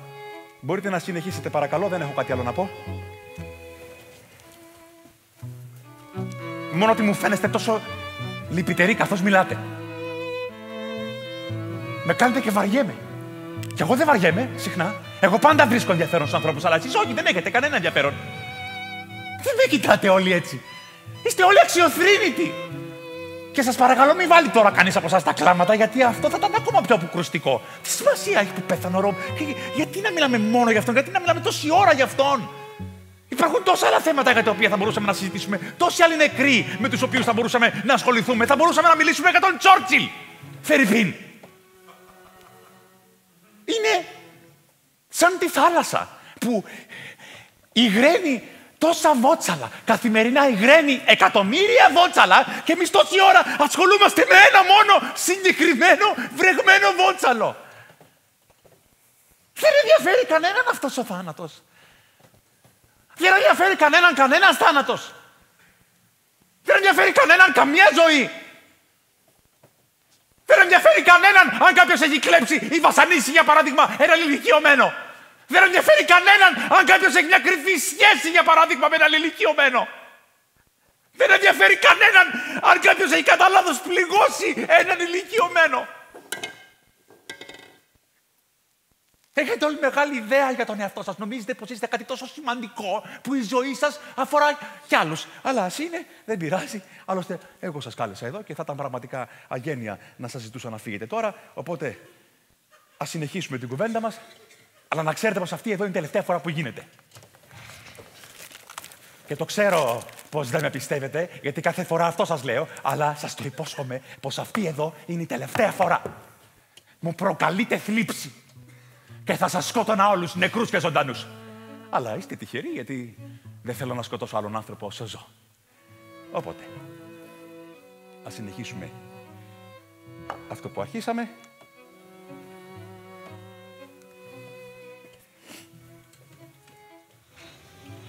Και αναρωτιέμαι, αν φύσηξε τελικά σε εκείνη την παραλία, μετά τη θυσία του παιδιού, και αν εσύ έχεις μετανιώσει για όλα όσα έχεις κάνει. Έχω μετανιώσει για όλα όσα έχω κάνει. Και θα ήθελα ταπεινά να ζητήσω συγγνώμη από όλες τις οικογένειες των θυμάτων, αλλά και των τραυματιών. Οι γονείς μου φταίνε, καθώς δεν με ανέθρεψαν σωστά, δεν μου έδωσαν τις κατάλληλες βάσεις και δεν μου έμαθαν τι θα πει ανοχή και κατανόηση. Τώρα ξέρω πως ο καθένας πρέπει να είναι ελεύθερος να κάνει ό,τι θέλει. Και πως το τι είναι σωστό και τι όχι, δεν θα το πω εγώ. Ο άντρας μου ξέρει τα πάντα για μένα. Ξέρει ότι έχω σκοτώσει ανθρώπους. Και αυτό τον έκανε λίγο επιφυλακτικό. Στην αρχή, όσον αφορά στο αν θα κάνουμε παιδιά και κατά πόσο είμαι ικανή να μείνω μόνη μαζί τους.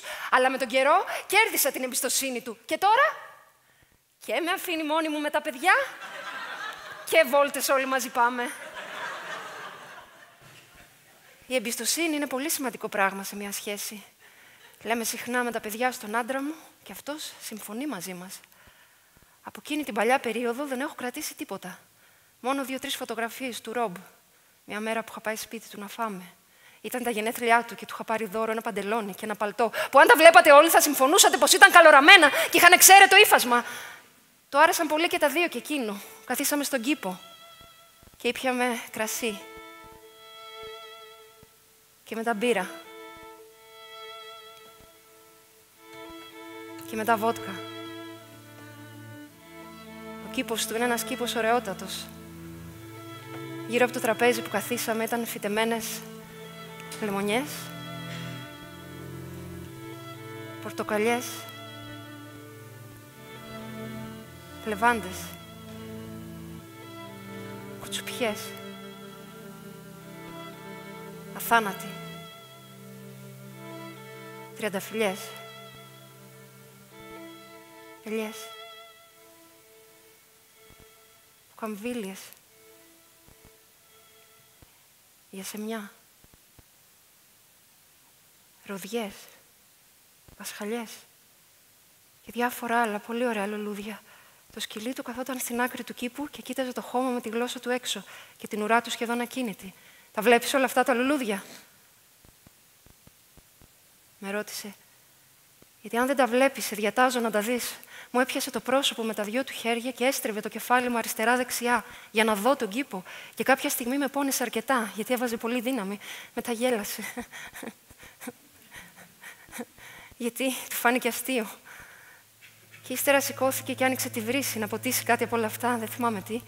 Μιλήσαμε αρκετή ώρα για το αν αξίζει να έχει κανείς πολλές ερωτικές εμπειρίες, ακόμη και κακές. Και διαφωνήσαμε για το αν η θάλασσα είναι καλύτερη από τα βουνά. Είχε περάσει ήδη ένας μήνας που είχε σκοτώσει τους γονείς του. Η αστυνομία τον έψαχνε. Και εγώ ανησυχούσα πως θα τον πιάνανε και θα τον κλείναν στη φυλακή. Και δεν τον ξαναέβλεπα. Του είπα πως σκέφτομαι κι εγώ σοβαρά να σκοτώσω τους γονείς μου και με ρώτησε διάφορα πράγματα για αυτούς. Του είπα για τον πατέρα μου, πως ήταν ένας πολύ συμπαθητικός άντρας μετρίου αναστήματος, που πάντα με το φαγητό του πίνει ένα ποτήρι κρασί και όχι παραπάνω. Ένας άντρας που θέλει στο σπίτι το πάτωμα να είναι πάντα καθαρό και τα σεντόνια του στο κρεβάτι πολύ καλά στρωμένα. Καθαρός άνθρωπος, πάντα χτενισμένος. Πήγαινε κάθε πρωί στο γραφείο του, φορώντας κάθε πρωί άλλα ρούχα, αλλά τα ίδια παπούτσια. Επέστρεφε το μεσημέρι στις 2. Έτρωγε, κοιμόταν και ύστερα πήγαινε ξανά στο γραφείο στις 5:30 για άλλες 2 ώρες. Χρησιμοποιούσε συχνά τις ίδιες φράσεις. Έλεγε για παράδειγμα συνέχεια τη φράση «μου κάνει κατάπληξη» ή τη φράση «επί του παρόντος» ή τη λέξη «εξυπακούεται». Τότε ο Ρομπ κούνησε το κεφάλι του. Αλλά δεν κατάλαβα αν κάτι υπονόησε ή όχι. Του είπα πως ο πατέρας μου ήταν φιλήσυχος και εξωστρεφής και υπομονετικός άνθρωπος. Του άρεσε πολύ να ζωγραφίζει και εγώ του πόζαρα μια φορά γυμνή. Κρατώντας ένα ψάρι στο ένα μου χέρι και ένα κυροπήγιο στο άλλο. Μου είχε ζητήσει να έχω το μισό ψάρι μέσα στο στόμα μου, το κεφάλι μου στραμμένο προς τα πάνω και τη βάση του κυροπηγείου να κουμπάει πάνω στο στήθος μου. Όταν τελείωσε το έργο και το είδα, ντράπηκα πάρα πολύ που ο ίδιος μου ο πατέρας με είχε δει γυμνή. Είχε ζωγραφίσει τα γόνατά μου και την κοιλιά μου έντονα γαλάζια και δεν ξέρω γιατί. Τον πίνακα τον κρέμασε στο υπνοδωμάτιό του δίπλα σε έναν άλλον που απεικόνιζε μια βάρκα και τον αντικατοπτρισμό της στο νερό και που δεν είχε ζωγραφίσει ο ίδιος. Τότε ο Ρομπ με διέκοψε και μου είπε «Το ξέρεις πως όταν σκοτώνω μπορώ να καταλάβω τους χαρακτήρες των ανθρώπων που σκοτώνω από τον τρόπο που πέφτουν, από τις κινήσεις που κάνουν, από τους ήχους που βγάζουν. Αυτά τα λίγα δευτερόλεπτα που ξεψυχούν είναι αρκετά να καταλάβω τα πάντα για αυτούς. Βλέπω την ευχαρίστηση στα μάτια τους για κάτι που τελειώνει. Το φόβο για αυτό που έρχεται. Αλλά πιο έντονα βλέπω την κάβλα. Αυτό είναι μαγικό. Εκείνη την τελευταία στιγμή όλοι αυτό που θέλουν πιο πολύ και είναι εμφανές στο βλέμμα τους είναι να γαμηθούν. Κάποιοι το λένε κιόλας, όσοι μπορούν. Όσοι βρίσκουν τη δύναμη να μιλήσουν, το λένε. Και είναι αυτά τα πιο ωραία τελευταία λόγια που μπορεί να πει κάποιος. Και είναι κρίμα. Γιατί κανείς δεν θέλει να γαμίσει έναν έτοιμο θάνατο. Και αυτό είναι το πιο φρικτό όταν κάποιος ξέρει ότι πεθαίνει. Το ότι ξέρει ότι είναι πολύ δύσκολο εκείνη τη στιγμή κάποιος να θέλει να τον γαμίσει. Και τα ουρλιαχτά, οι φωνές και οι κραυγές δεν είναι από τον πόνο. Είναι από τη θλίψη και από την απόγνωση και από τον εκνευρισμό. Είναι τόσο συγκινητικό που με πιάνουν πολλές φορές τα κλάματα με το θέαμα και τους δείχνω μια φωτογραφία από μια παραλία της Αρτέμιδας που κάνω μπάνιο με τη μάνα μου. Γιατί είναι ωραίο να δει κανείς κάτι πολύ όμορφο πριν πεθάνει. Και την έχω κι εγώ μαζί μου πάντα στην τσέπη μου, τη φωτογραφία αυτή. Και σε περίπτωση που κάτι μου συμβεί, θα τη βγάλω γρήγορα από την τσέπη μου και θα τη δω. Πριν κλείσουν τα μάτια μου. Και μετά του ζήτησα να δω τη φωτογραφία. Και μου την έδειξε. Και ήταν αυτός. Μικρός. Και φορούσε ένα μαγιό ριγέ άσπρο κόκκινο. Και δίπλα η μάνα του. Και πιο πίσω άλλα 2 αγόρια. Η μάνα του πολύ όμορφη. Σαν κι αυτόν. Και από τη φωτογραφία φαινόταν να τον αγαπάει πολύ.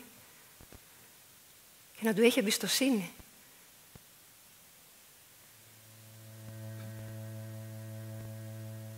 Σήμερα αυτή η παραλία έχει γίνει αγνώριστη, μου είπε. Τότε είχε μόνο κουκουναριές και αμόλοφους.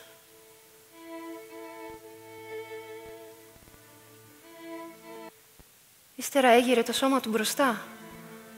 Κοίταξε τις λεβάντες. Μετά εμένα και μου είπε «Μην τους σκοτώσεις τους γονείς σου, δεν υπάρχει λόγος».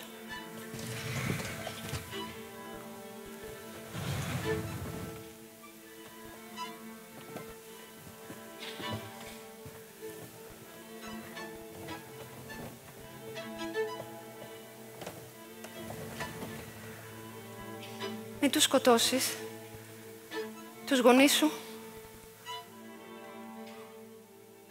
Δεν υπάρχει λόγος. Ας τους να ζήσουν και να πεθάνουν μόνοι τους όταν έρθει η ώρα τους.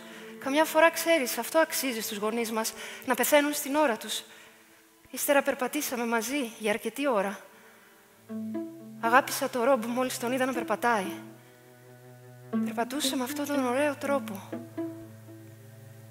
Έτσι όπως περπατούσε ο Ρόμπ. Να τον αγαπάς το, Ρόμπ, μου έλεγε κάθε τόσο, όση ώρα περπατούσαμε. Και όχι μόνο να τον αγαπάς, αλλά και να του το δείχνεις. Γιατί αν μόνο αγαπάς κάποιον και δεν του το δείχνεις, τότε αυτός μπερδεύεται και μπορεί να νομίζει ότι τον μισείς. Και το μίσος τρελαίνει τον άνθρωπο, τον κάνει παράλογο. Και τέλος πάντων, είναι κρίμα να γίνονται παρεξηγήσεις. Είναι κρίμα να αγαπάς κάποιον και αυτός να νομίζει ότι τον μισείς. Να ζηλεύεις κάποιον και αυτός να νομίζει ότι τον εκτιμάς. Να αγκαλιάζεις κάποιον και αυτός να νομίζει ότι τον συμπαθείς. Και ούτω καθεξής. Εγώ του το έδειχνα, του Ρόμπ, από εκείνη τη μέρα και ύστερα ότι τον αγαπάω. Το συμβούλευα όταν υπήρχε πρόβλημα. Του χάριζα δώρα όταν γιόρταζε και τον φιλοξενούσα σπίτι μου όταν δεν είχε που να κοιμηθεί. Πριν τον πιάσουνε το προηγούμενο βράδυ, είχαμε πάει στη θάλασσα και είδα πως είχε κοπεί το ένα του χέρι. Μου είπε ότι το έκοψε μόνος του για να το τιμωρήσει που έχασε τη φωτογραφία με τη μάνα του. Γιατί είπε ότι κανονικά θα έπρεπε το χέρι του να την κρατάει με τα δάχτυλά του πάντα, τη φωτογραφία αυτή, και να μην την παρατάει στις τσέπες, που είναι εύκολο να φθαρεί ή να χαθεί. Ύστερα κάπως μαλάκωσε η έκφραση του προσώπου του και είπε ότι τώρα που δεν έχει αυτή την τόσο όμορφη εικόνα να κοιτάζει, πρέπει να μην πεθάνει ποτέ. Εγώ γέλασα. Και τότε χτύπησε το άλλο του χέρι με δύναμη στο τραπέζι και ύψωσε τον τόνο της φωνής του και μου είπε πως κυριολεκτεί. Δεν είναι αστείο, μου είπε. Γι' αυτό μη γελάς.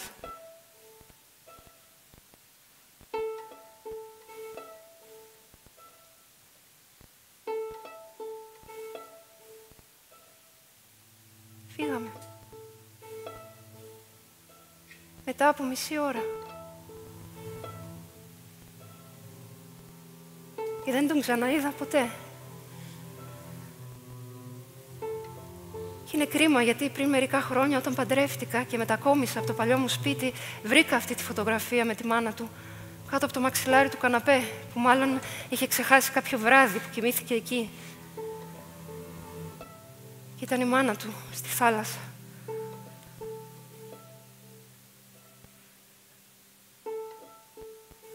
Και αυτός δίπλα.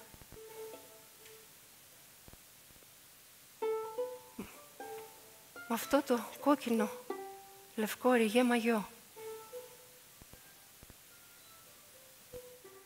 Και Είπα από μέσα μου, καλά να πάθεις, Ρομπ.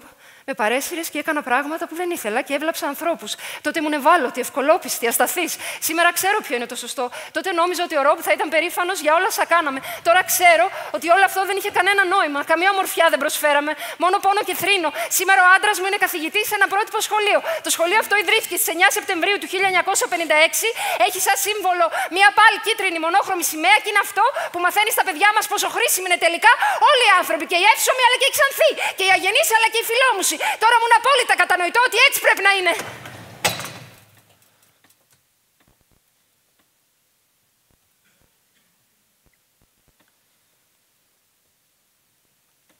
Το σίγουρο είναι πως το όνομα Βασιλική είναι ένα πολύ ωραίο όνομα. Όσο το σκέφτομαι, τόσο πιο πολύ μου αρέσει. Και είμαι σίγουρος ότι αν ώρα που σκότωνε κάποιον που το όνομά του δεν είναι ωραίο, τότε σίγουρα δεν θα σκότωνε κάποια που την έλεγαν Βασιλική. Και σίγουρα ούτε και εμένα, γιατί το όνομά μου, αν και δεν είναι τόσο σπάνιο, είναι ωραίο και εύηχο.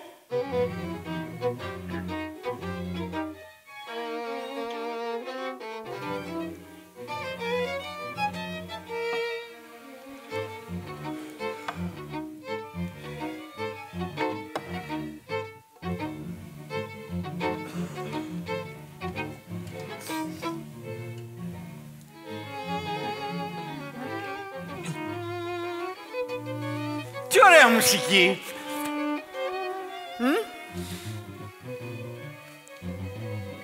Έτσι πρέπει να είναι η μουσική. Ωραία.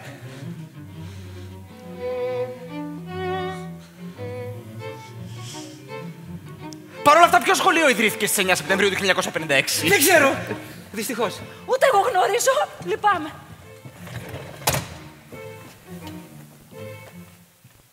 Το πρότυπο σχολείο του Μέλβιν Στράους ιδρύθηκε στις 9 Σεπτεμβρίου του 1956. Έχει σαν σύμβολο μια πάλι κίτρινη μονόχρωμη σημαία. Εγώ ανέλαβα τη διεύθυνση του σχολείου του 1977. Το σχολείο αυτό, με γνώμονα το ότι η ποικιλομορφία αποτελεί τη βάση μιας υγιούς κοινωνίας, εξασφαλίζει τις συνθήκες κάτω από τις οποίες θα δημιουργηθούν όχι μόνο οι καλύτερες, αλλά και οι χειρότερες αυριανές μέρες. Το εκπαιδευτικό λοιπόν αυτό σύστημα απαντά στην ερώτηση γιατί κάποιος επιλέγει να γίνει αγενής ή κακόγουστος, ενώ θα μπορούσε κάλλιστα να γίνει ευγενικός και καλόγουστος. Γιατί?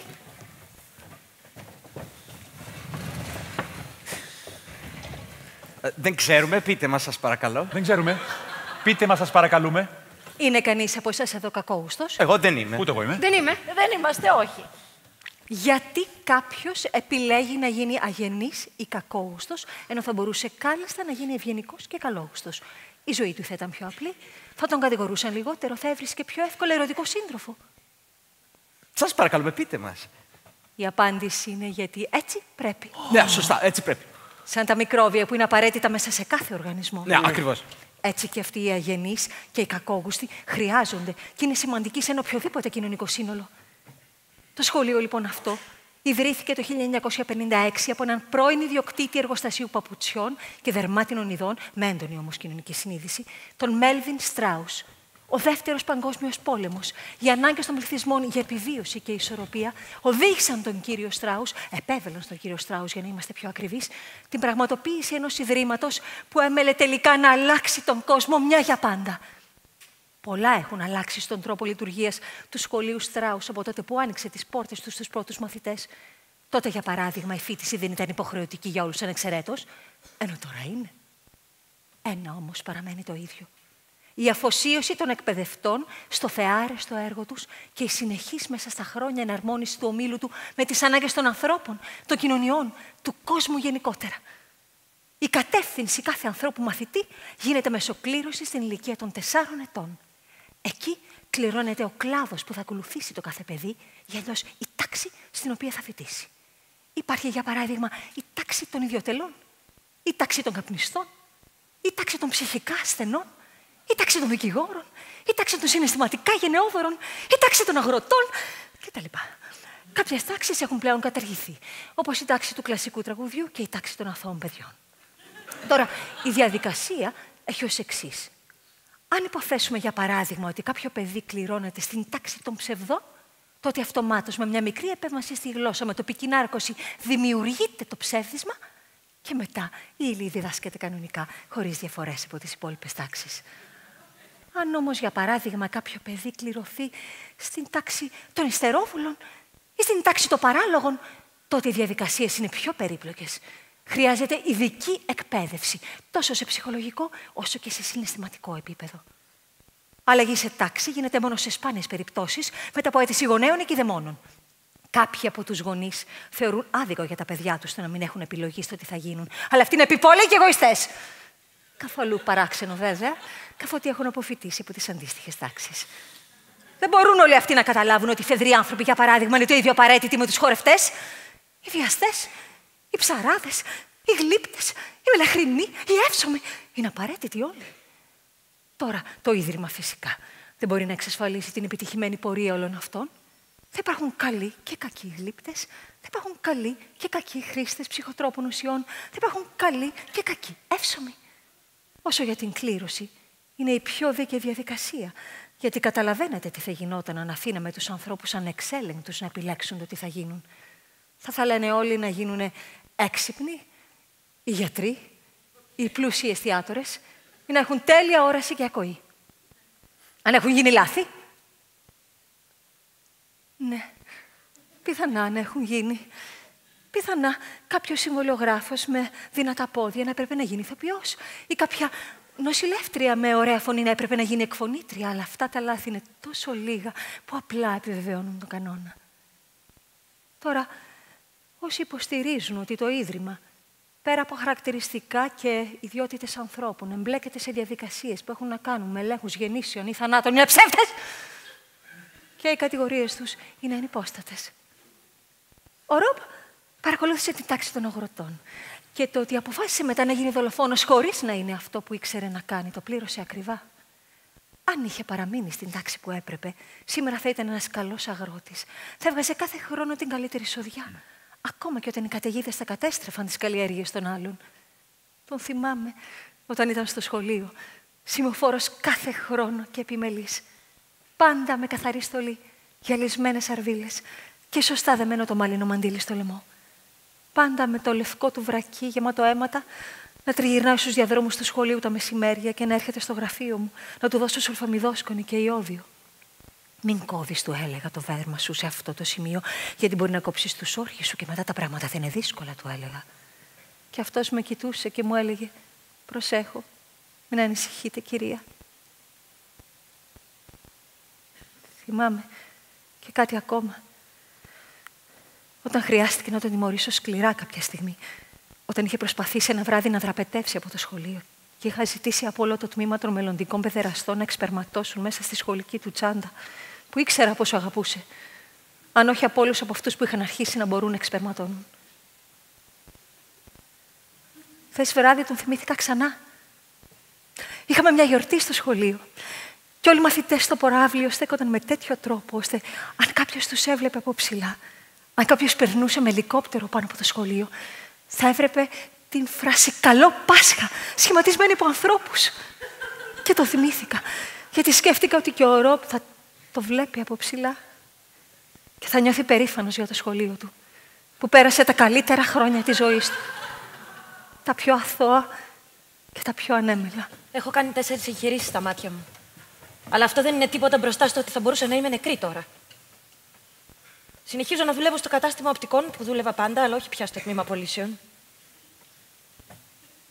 Αλλά στο τμήμα παραγγελιών. Εκείνη την ημέρα δεν είχε πολλή δουλειά. Γύρω στις 4 το απόγευμα μπήκε μέσα.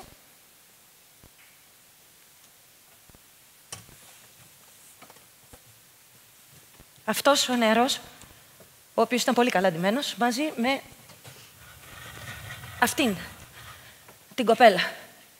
Και ο νεαρός μου είπε ότι ενδιαφέρεται να αγοράσει κάποια γυαλιά ηλίου και αν θα μπορούσα να του δείξω τις προθήκες με τα γυαλιά ηλίου.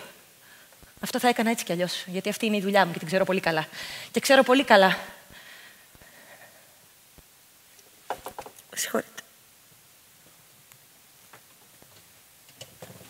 Απλώς κάποια στιγμή θα πρέπει όλοι να καταλάβουν ότι καλό θα ήταν να αφήσουν αυτόν που ξέρει να κάνει μια δουλειά να την κάνει και να μην παρεμβαίνουν. Παρ' όλα αυτά, όταν άρχισα να του προτείνω κάποια μοντέλα, μου είπε ότι δεν είχε ζητήσει βοήθεια και ότι μπορούσε να τα καταφέρει και μόνος του. Δεν έδωσα σημασία. Πολλοί πελάτες ήταν επιφυλακτικοί στην αρχή. Συνέχισα να του προτείνω μοντέλα. Πρέπει να ψυχολογείς τον πελάτη και αυτό στο επάγγελμά σου είναι το παν. Μου φώναξαν τότε και οι δύο. Το ότι κάποιοι σκελετοί είναι επώνυμοι δεν σημαίνει ότι είναι απαραίτητα και ωραίοι ή ότι ταιριάζουν στους πάντες, ούρλιαξε ο νεαρός. Μετά η κοπέλα δοκίμασε 2 διαφορετικούς σκελετούς γυαλιών ηλίου και στάθηκε δίπλα του. Αυτά τα γυαλιά ταιριάζουν σε αυτή τη γυναίκα, αυτά τα γυαλιά όμως όχι, είπε ο νεαρός. Ξέρετε, αυτή είναι η δουλειά μου. Και ξέρω πολύ καλά τι ταιριάζει στον καθένα. Ανάλογα με το σχήμα του προσώπου του ή με το χρώμα του δέρματός του, τους απάντησα εγώ. Δεν μπορεί ο καθένας να αγοράζει ό,τι γυαλιά ηλίου θέλει, ενώ αυτή είναι η δουλειά μου. Ο νεαρός μου είπε: πούλησε στον πατέρα μου αυτά τα απέσια γυαλιά. Ο πατέρας μου είναι 62 χρονών, χωρίς ιδιαίτερη αίσθηση του γούστου και γενικά ευκολόπιστος. Δεν μπορείς να φανταστείς πόσο πολύ δεν του πήγαιναν αυτά τα γυαλιά και ποιος ξέρει σε πόσους άλλους τέτοιους ανθρώπους έχεις πουλήσει παρόμοια γυαλιά. Θυμήθηκα το περιστατικό και όντως έτσι ήταν. Είχα πουλήσει σε αυτό το γέρο κάτι απέσια γυαλιά. Με μεγάλη ευκολία και μάλιστα στη διπλάσια τιμή από την κανονική. Δεν το παραδέχτηκα όμως και τους είπα ότι αλλαγές δεν γίνονται και ότι αυτή είναι κακοαγούστη και όχι εγώ. Ο νεαρός θύμωσε πολύ. Άρχισε να κλωτσάει το γραφείο με την ταμιακή μηχανή. Και εγώ του είπα ότι δεν με νοιάζει και να το σπάσει το γραφείο. Γιατί το μαγαζί δεν είναι δικό μου και εγώ υπάλληλος είμαι. Και του φώναξα ότι όσο ζω θα πουλάω όσο άσχημα γυαλιά ηλίου θέλω, σε όσους γέρους θέλω και σε όποια τιμή θέλω. Μετά η κοπέλα μου έδωσε να φορέσω κάτι άλλα γυαλιά που έβγαλε από τη δερμάτινη τσάντα της και στα οποία είχε στερεώσει κάτι καρφιά. Μεγάλα, στα τζάμια. Και τα πίεσε στο πρόσωπό μου, έτσι ώστε τα καρφιά να μπουν στους βολβούς των ματιών μου. Θυμάμαι τη δερμάτινη τσάντα της, γιατί ήταν και το τελευταίο πράγμα που είδα πριν τυφλωθώ. Άρχισα να ουρλιάζω από τους πόνους. Τώρα θα δούμε, μου έλεγαν γελώντας, αν θα μπορείς να ξέρεις τι ταιριάζει στον καθένα και να προτείνεις όταν δεν σου το ζητάνε. Ύστερα ο νεαρός άνοιξε μια... όχι.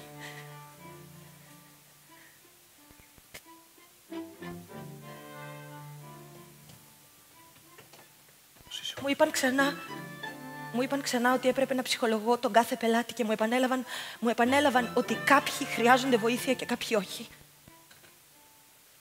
Εκείνη τη στιγμή μπήκε ο άντρας μου με τα παιδιά μας. Είχαν έρθει να με πάρουν να πάμε να δούμε μια ταινία στο σινεμά.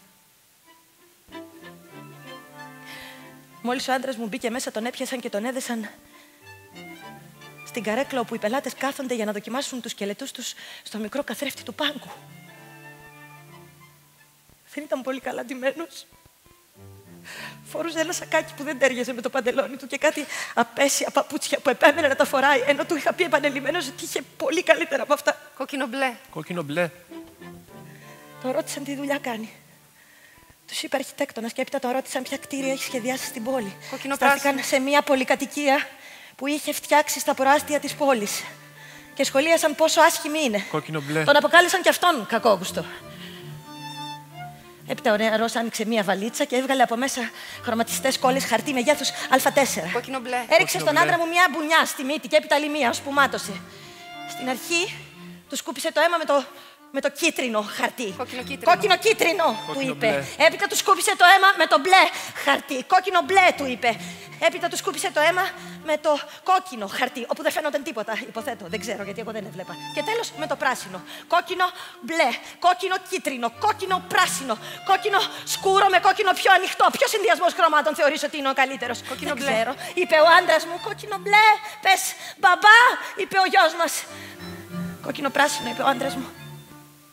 Και ο νεαρός άρχισε να τον χτυπάει, φωνάζοντας τον ξανά κακόγουστο και λέγοντας ότι ο ιδανικός συνδυασμός είναι το κόκκινο μπλε. Κόκκινο μπλε.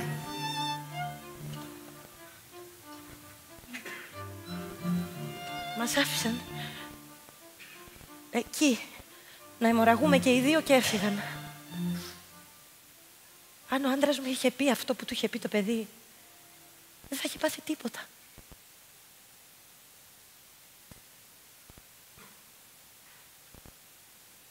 Ήταν προφανές ότι ο συνδυασμός κόκκινου και μπλε ήταν η σωστή απάντηση. Εγώ το ήξερα αυτό. Εγώ ξέρω όλους τους ιδανικούς συνδυασμούς χρωμάτων, γιατί είναι η δουλειά μου αυτή. Εγώ ξέρω τι ταιριάζει με τι. Εγώ ξέρω τα πλεονεκτήματα και τα μειονεκτήματα που έχει ένα στρογγυλό ή ένα μακρόστενο πρόσωπο. Αυτό πρέπει να μάθετε να το σέβεστε. Εγώ ξέρω κάποια πράγματα και αυτό πρέπει να μάθετε όλοι σας να το σέβεστε. Αν νομίζετε ότι με τη βία θα με κάνετε να σιωπήσω, είστε γελασμένοι. Όσο ζω και όσο αναπνέω θα λέω, είτε μου το ζητάνε είτε όχι, ποιος συνδυασμός χρωμάτων θεωρώ εγώ ότι είναι ο καλύτερος, χωρίς να φοβάμαι. Γιατί έτσι πρέπει. Αλλιώς ο κόσμος θα ήταν γεμάτος από ανθρώπους που φοράνε ό,τι σκέλετο τους αρέσει. Και κάτι σαχλές, πολίτριες, αδιάφορες, δίθεν ευγενικές, άσχετες, αυτές είναι υπεύθυνες για το ότι υπάρχουν και έξω άνθρωποι που κυκλοφορούν με λάθος κάλτσες, με λάθος φούστες, με λάθος βρακιά, με λάθος αυτοκίνητα, με λάθος ρολόγια. Αυτές να πάτε να σκοτώσετε και όχι εμένα. Αυτές να πάτε να τυφλώσετε αν θέλετε ο κόσμος να πάει προς το καλύτερο και όχι εμένα.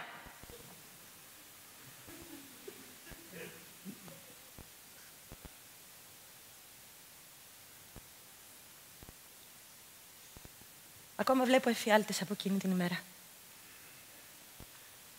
Ο ύπνος μου δεν είναι ήσυχος. Τις προάλλες είδα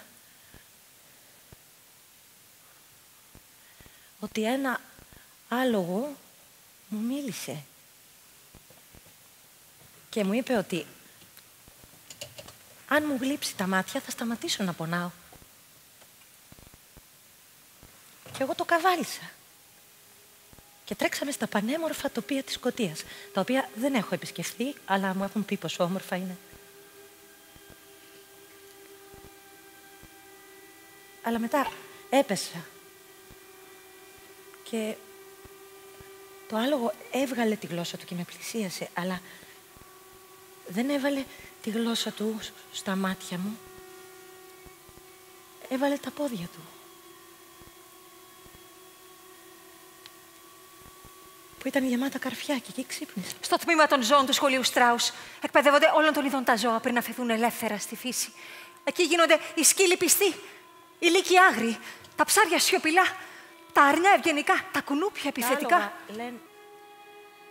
Εκεί, με την καθοδήγηση του έμπειρου προσωπικού της σχολής, διαμορφώνονται τα χαρακτηριστικά ενός μεγάλου μέρους της πανίδας. Οι άνθρωποι λένε όταν τους βλέπεις. Ο Ρομπ είχε με τα ζώα μια πολύ καλή σχέση. Όλα τα ζώα τον σέβονταν. Και δεν έχαναν ευκαιρία να του δείξουν την εκτίμησή τους. Δεν θα ξεχάσω μια φορά, όταν είχε επισκεφθεί το τμήμα για την έρευνα μιας εργασίας που του είχαν αναθέσει. Και μόλις μπήκε στο κτίριο κάποια ζώα για να τον καλωσορίσουν, σχημάτισαν μια εντυπωσιακή πυραμίδα με τα σώματά τους. Το άλογο. Δυο ελέφαντες στέκονταν αντικριστά. Με συγχωρείτε. Συγγνώμη. Και πάνω τους 3 θηλυκά λιοντάρια ισορροπούσαν, στον οποίο το κεφάλι πατούσε ένας μικρός γάιδαρος με δεδομένη την ουρά, πάνω στην οποία ένας παπαγάλος επαναλάμβανε τη φράση «Καλώς ήρθες, Ρομπ, είσαι και μας τα ζώα ένας πολύτιμος φίλος». Δεν έχω ξαναδεί κάτι παρόμοιο ποτέ. Οι εκπαιδευτές αποτύπωσαν την εικόνα σε βίντεο. Έχω κάπου την κασέτα σε περίπτωση που θα θέλετε να τη δούμε. Τα άλογα λένε όταν... Είναι πράγματι εντυπωσιακό. Με συγχωρείτε. Συγγνώμη. Έχω κάπου την κασέτα. Οι άνθρωποι λένε όταν τους βλέπεις... Οι άνθρωποι... Είναι εντυπωσιακό. Τα άλογα, το άλογο, οι άνθρωποι... Συγγνώμη, με συγχωρείτε. Οι άνθρωποι λένε όταν τους βλέπεις στον ύπνο σου σημαίνει ότι... Δεν ξέρω. Συγγνώμη, δεν ξέρω. Δεν ξέρω εάν θέλω να πω τα άλογα ή τους ανθρώπους.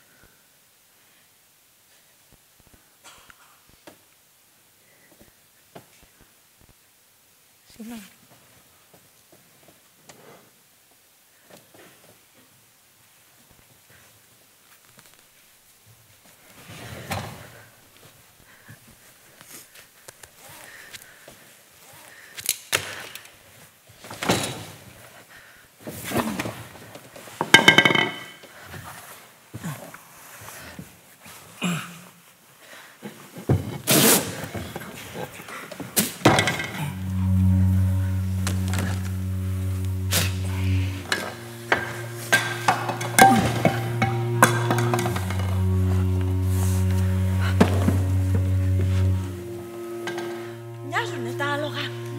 Μοιάζουνε τα άλογα και οι άνθρωποι.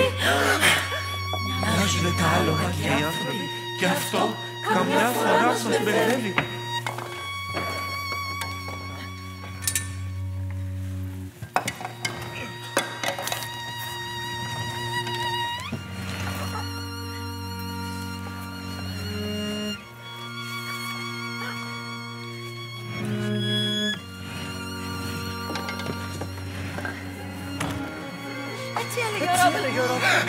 Πώς μοιάζουνε οι άνθρωποι με τα άλογα πολύ.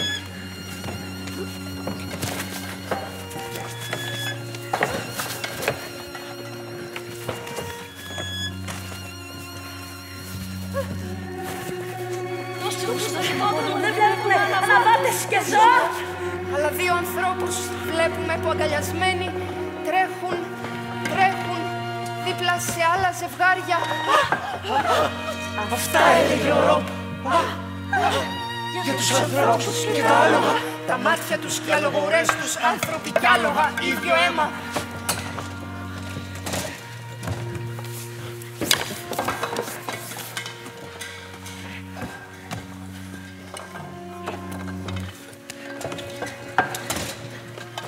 Παρατημένα ζώα τα άλογα από τους ανθρώπους. Όταν εμφανίστηκαν οι σκύλοι Για να τους κάνουν συντροφιά. Παρατημένοι και οι άνθρωποι από τα άλογα. Όταν ένιωσαν την προδοσία. Ποιος τα έλεγε όλα αυτά.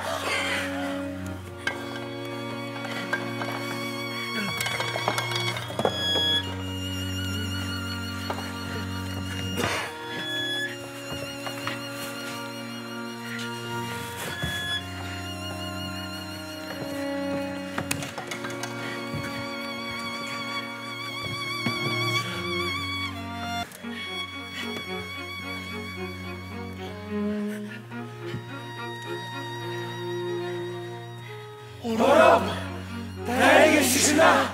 Τα άλογα ίδια με τους ανθρώπους. Έλεγε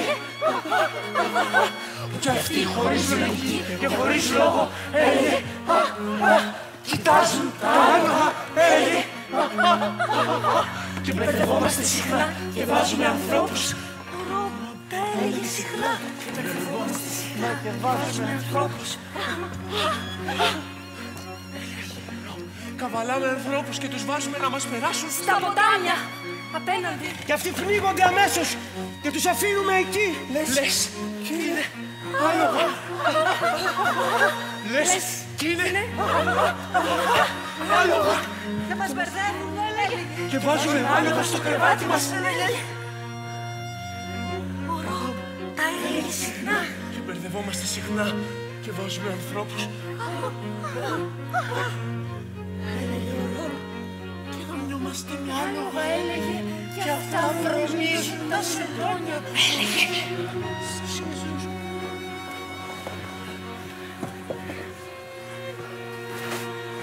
Σκίζουν τα στόματα. Κλιμητρίζουν, έλεγε. Τα δόντια τους πιο μεγάλα από όσο πρέπει, έλεγε ο Ρομπ.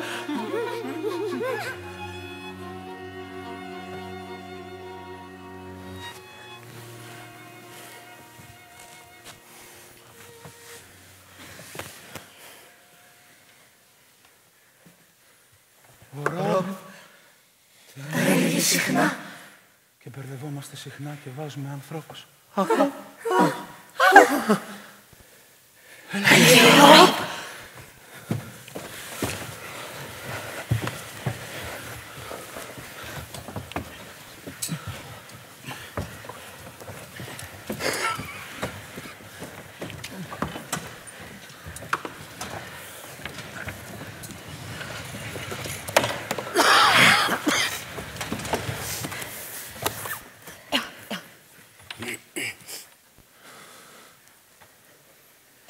Σας ευχαριστώ πολύ, όλους. Είμαι εντάξει τώρα. Ευχαριστώ.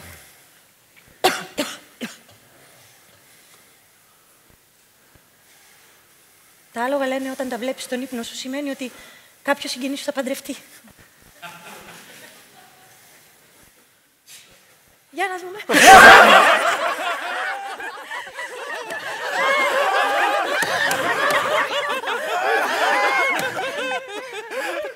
Παρ' όλα αυτά, είμαι πολύ χαρούμενη που πια δεν υπάρχει αυτή η οργάνωση και μπορούμε να ζούμε χωρίς το φόβο ότι ανά πάσα στιγμή κάποιος θα μας σκοτώσει ή θα μας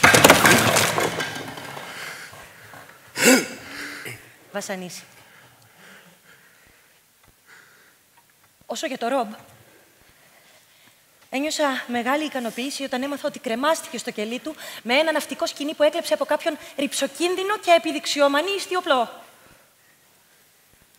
Του άξιζε να πεθάνει.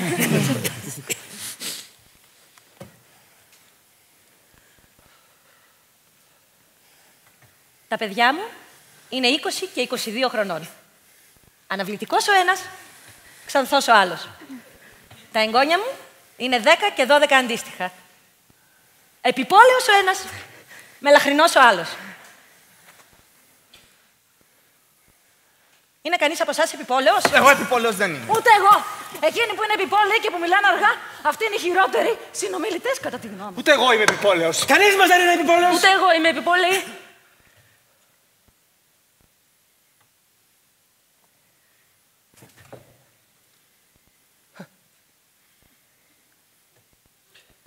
Πάντως τώρα που το σκέφτομαι, νομίζω πως τα άλογα δεν μοιάζουν καθόλου με τους ανθρώπους. Ούτε σαν εμφάνιση, ούτε σαν συμπεριφορά.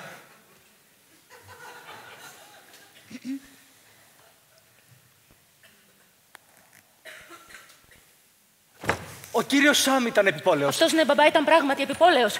Ο Ρομπ γνώρισε τον καλό κύριο Σαμ όταν ήταν μικρό παιδί. Και ο κύριος Σαμ τον αγάπησε για κάποιο λόγο απευθείας. Καημένε, κύριε Σαμ.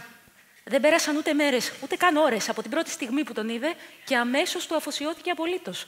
Προσφέροντάς του απλόχερα όχι μόνο όλα όσα θα προσδοκούσε ένα παιδί από τη ζωή του, αλλά όλα όσα θα προσδοκούσε ένας ενήλικας.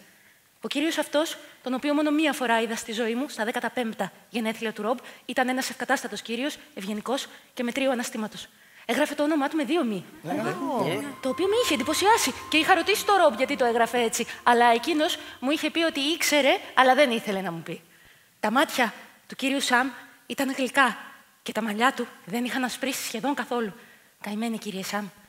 Έφερε εκείνη τη μέρα δώρο ένα παλτό και ένα παντελόνι στο Ρομπ και εκείνος από τη χαρά του τον αγκάλιασε και τον κρατούσε σφιχτά με τα χέρια του για πάνω από 10 λεπτά.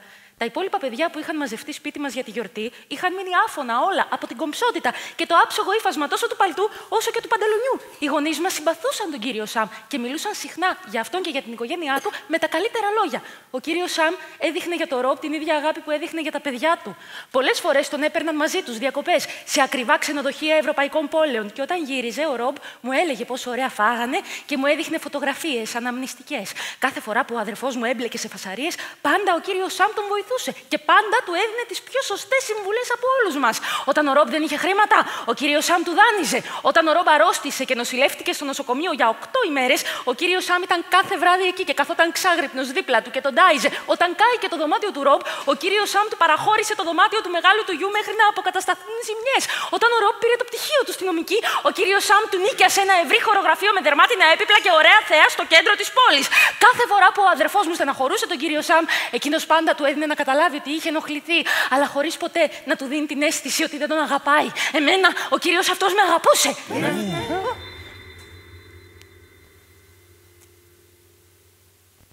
Αλλά όχι όσο το Ρομπ. Θέλω να πω, ήταν και με μένα ευγενικός και γενναιόδωρος. Αλλά όχι όσο με το Ρομπ. Την ημέρα εκείνη, στα γενέθλια του Ρομπ, ο κύριος Σαμ είχε πιει αρκετό αλκοόλ και κάποια στιγμή του ζήτησα να πάμε στο δωμάτιό μου. Εκείνος δέχτηκε και μόλις μπήκαμε στο δωμάτιο εγώ, έβγαλα την μπλούζα μου και το βρακί μου γρήγορα και του έγλειψα τα μάγουλα. Και εκείνος, παρότι πιωμένος, αρνήθηκε να με ακουμπήσει.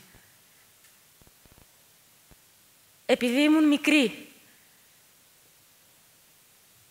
και επειδή ήταν τόσο ευγενικός. Τέτοιος άνθρωπος, προσεκτικός και δίκαιος ήταν ο κύριος Σαμ. Ο Ρομπ εκτιμούσε πολύ τη συμπεριφορά του κυρίου Σαμ. Πολλές φορές του έλεγε πόσο πολύ υπόχρεος του είναι για όλα όσα έχει κάνει για εκείνον και πόσο σπάνιος άνθρωπος πίστευε πως είναι. Και ο κύριος Σαμ μόνο χαμογελούσε και έλεγε: «Εσύ είσαι σπάνιος άνθρωπος, Ρομπ, όχι εγώ, εσύ». Όταν σκότωσε ο Ρομπ όλη την οικογένεια του κυρίου Σαμ, ήταν μόλις 17 ετών. Το έκανε γιατί ήθελε, μου είπε, να δει πώς ένας τόσο καλός άνθρωπος θα αντιδράσει σε μια τόσο άδικη πράξη. Ήθελε να δει πώς θα διαχειριστεί αυτός ο τόσο γλυκός άνθρωπος την προδοσία? Πώς θα σταθεί απέναντι στον παραλογισμό του να φέρεται κανείς τόσο απάνθρωπα σε κάποιον που έχει για χρόνια δώσει τα πάντα για εκείνον? Τον ενδιαφέρει πολύ αυτό το Ρομπ. Για να δούμε τι θα γίνει, έλεγε τώρα. Για να δούμε αν θα τον πονέσει, αν θα με μισήσει, αν θα με συγχωρέσει. Για να δούμε, είπε. Τους σκότωσε και τους έκαψε μια μέρα μεσημέρι στο σπίτι τους, την ώρα που ο κύριος Σάμ είχε πάει να πάρει γάλα, και έγραψε σε ένα χαρτί: για να δούμε τώρα πώς θα αντιδράσεις. Συγγνώμη, καλέ μου φίλε Σάμ. Το Σάμ το έγραψε με ένα μη. Που φαντάζομαι το έκανε γιατί βιαζόταν να φύγει για να μην τον πιάσουνε. Ο κύριος Σάμ δεν ξαναμίλησε ποτέ στο Ρομπ και ούτε τον ξαναπλησίασε. Απόλυτα λογικό, είπε ο Ρομπ. Και εγώ στη θέση του το ίδιο θα έκανα, μάλλον, είπε μετά. Όταν σε κάποιον άνθρωπο που σου έχει φερθεί καλά, εσύ του συμπεριφέρεσαι άκαρδα, τότε εκείνος απογοητεύεται και σου θυμώνει, είπε ο Ρομπ. Αυτή είναι η φύση των ανθρώπων. Έτσι είναι οι άνθρωποι, είπε. Με πόνο πολύ πήρε την απόφαση να του σκοτώσει, είπε. Αλλά δεν υπήρχε άλλος τρόπος να μάθει πώς θα αντιδράσει ο κύριος Σάμ στην αδικία, μόνο αυτός. Εγώ του είχα προτείνει να μην το κάνει. Αλλά εμένα δεν μ' άκουγε. Αν ο κύριος Σάμ συμπαθούσε πιο πολύ εμένα, τώρα δεν θα είχε σκοτωθεί κανείς. Γιατί εμένα δεν με ενδιαφέρει πώς αντιδρούν οι άνθρωποι στην αδικία. Ξέρω πως κάποιοι είναι εντάξει και κάποιοι άλλοι όχι. Αν ο κύριος Σάμ δεν ήταν τόσο επιπόλαιος, τώρα τα πράγματα θα ήταν καλύτερα για εκείνον. Και δεν ήταν εδώ που τα λέμε δύσκολο να πάρει ο κύριος Σάμ τη σωστή απόφαση. Ήμασταν τρεις άνθρωποι. Ο καλός κύριος Σάμ, ο κακός κύριος Ρομπ και εγώ. Ο καλύτερος συνδυασμός θα ήταν εγώ με τον κύριο Σάμ. Και γιατί εκείνος ήταν καλός, αλλά και επειδή εκείνος ήταν άντρας και εγώ γυναίκα. Ο συνδυασμός εκείνου και του Ρομπ ήταν λάθος. Γιατί ο Ρομπ ήταν και κακός και άντρας. Πού ακούστηκε ξανά ένας καλός άντρας να προτιμά έναν κακό άντρα από μια καλή κοπέλα? Αυτό είναι παράλογο. Ήταν λάθος του κύριου Σάμ, μεγάλο λάθος. Αλλά δεν πειράζει, τώρα πια σίγουρα το ξέρει. Εγώ κάθε φορά που μου δίνει την ευκαιρία πίνω στην υγειά του. Και ας προτίμησε τον αδερφό μου από μένα. Ο Ρομπ και εγώ ήμασταν πολύ διαφορετικοί σαν χαρακτήρες.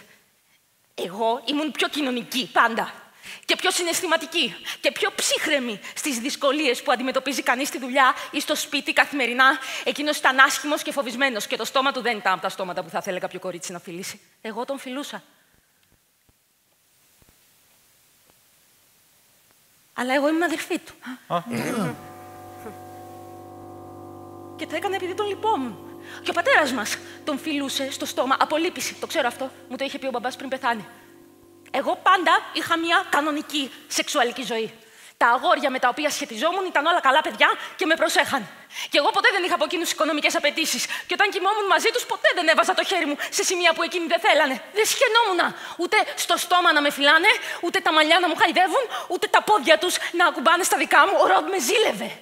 Έλεγε παντού ότι είμαι άρρωστη και ότι θα τους κολλήσω αν έρθουν μαζί μου. Πρώτη εγώ δοκίμασα το στοματικό και τον προκτικό έρωτα. Ο Ρομπ δεν είχε ιδέα τότε. Μια μέρα του είπα ότι μπορώ να του δείξω. Και τον άφησα να κοιτάζει ενώ ήμασταν στο κρεβάτι με ένα αγόρι. Και μετά είδα το παντελόνι του βρεγμένο. Αλλά δεν ήταν σπέρματα, ήταν δάκρυα. Εκείνος επέμενε και έλεγε ότι έχισε. Αλλά δεν το πίστεψα ποτέ και είμαι σίγουρη ότι έκλαιγε. Και έτσι έβρεξε το παντελόνι του. Όταν μου ήρθε περίοδος, ο Ρομπ νευρίασε τόσο πολύ που κάθε μήνα τις ίδιες μέρες έκοβε με ένα σουγιά το δέρμα του ανάμεσα στους όρχες και τον μπούτι του για να ματώνει κι αυτός. Να είσαι προσεκτικός, του λέγαμε οι γονείς μου κι εγώ, γιατί μπορεί να κόψεις τους όρχες σου και τότε τα πράγματα δεν θα είναι εύκολα. Με ζήλευε.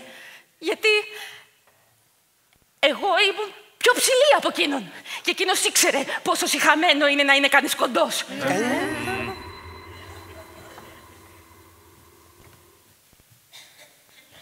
Τον ενδιέφεραν πολύ οι άνθρωποι και οι συμπεριφορές τους, το Ρομπ.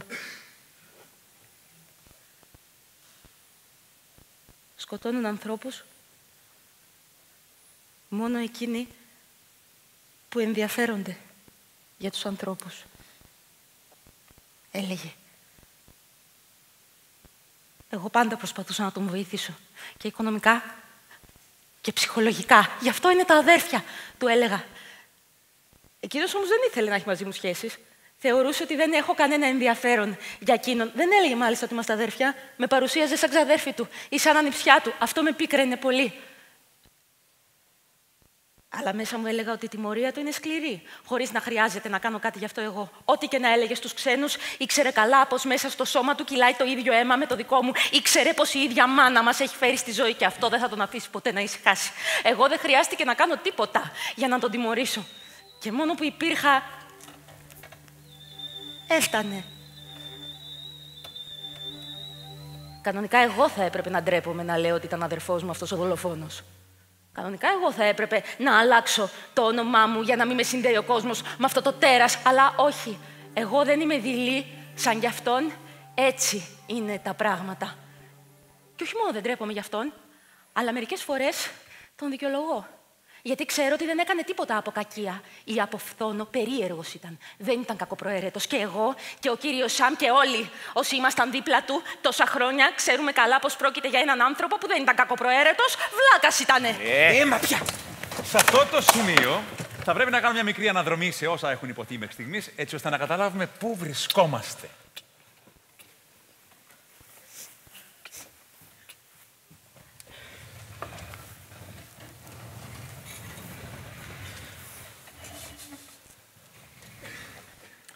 Είπαμε, λοιπόν, πως τα κόκκινα τριαντάφυλλα είναι ωραία, πως ο Ρομπ έγραψε το όνομα Σαμ με ένα μη, γιατί βιαζότανε και φοβόταν να μην τον πιάσουν. Είπαμε πως υπάρχουν καλοί και κακοί γλύπτες, πως περίεργος ήταν ο Ρομπ και όχι κακοπροαίρετος, και πως υπάρχουν παιδιά που σου δίνουν να καταλάβεις με τη συμπεριφορά τους ότι όταν μεγαλώσουν θα γίνουν δολοφόνοι. Είπαμε επίσης πως η μητέρα του Αγίου Γεωργίου μαρτύρησε την ίδια μέρα με τον Άγιο Γεωργιό ή την επόμενη. Και είπαμε πως τα απλά ουίσκι είναι πολύ καλύτερα από τα special. Δεν θυμάμαι να το είπαμε αυτό. Δεν το είπαμε αυτό. Δεν είπαμε ποτέ ότι τα απλά ουίσκι είναι καλύτερα από τα special. Όχι, δεν το είπαμε! Ούτε εγώ θυμάμαι να υπόθηκε ποτέ κάτι τέτοιο στην κουβέντα μας. Πολύ σωστά. Μπράβο σας, δεν υπόθηκε ποτέ κάτι τέτοιο. Ήταν απλώς ένα τεστ! Για να δω εάν όντως ήσασταν συγκεντρωμένοι όλη αυτή την ώρα. Μα δεν είναι δυνατόν. Συγχαρητήρια! Συγχαρητήρια! Συγχαρητήρια! Εδώ λοιπόν είναι όλα όσα έχουν υποθεί μέχρι στιγμής, τουλάχιστον τα πιο κύρια σημεία. Και τώρα, κάθε σελίδα του εγγράφου θέλει να σφραγιστεί 2 φορές και εκεί που τελειώνει το κείμενο θέλει το όνομά σας ολογράφος, σημερινή ημερομηνία και την υπογραφή σας. Η υπογραφή σας πρέπει να είναι ωραία. Ο γραφικός σας χαρακτήρας δεν είναι απαραίτητο να είναι ωραίος, αρκεί να είναι ευανάγνωστος.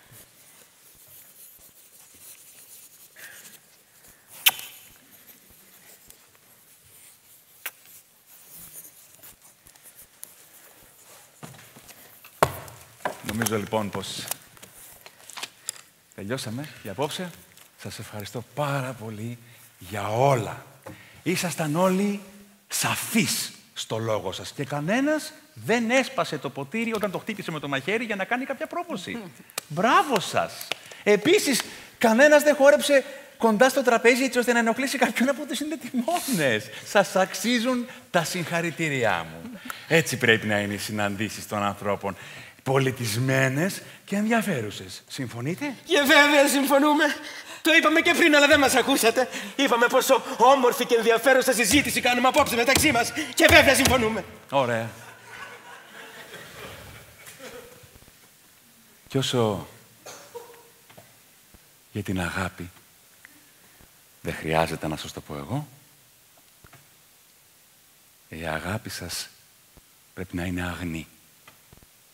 Και αν δεν είναι αγνή, αν έχει μέσα της κάποια ιδιοτέλεια, δεν πειράζει. Ακόμα κι αυτή η αγάπη είναι πολύ καλύτερη από το μίσος. Και αν αγαπάτε, να το λέτε. Γιατί αν δεν το λέτε, οι άνθρωποι μπερδεύονται και νομίζουν πως τους μισείτε και αυτό τους τρελαίνει.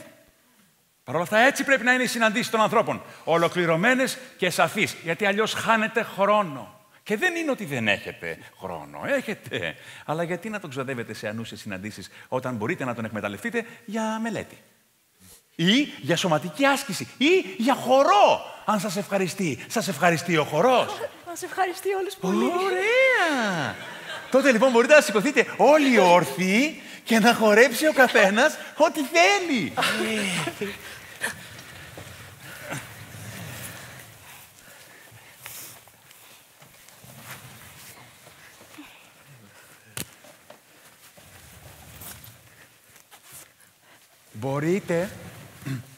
Μπορείτε να αυτοσχεδιάσετε.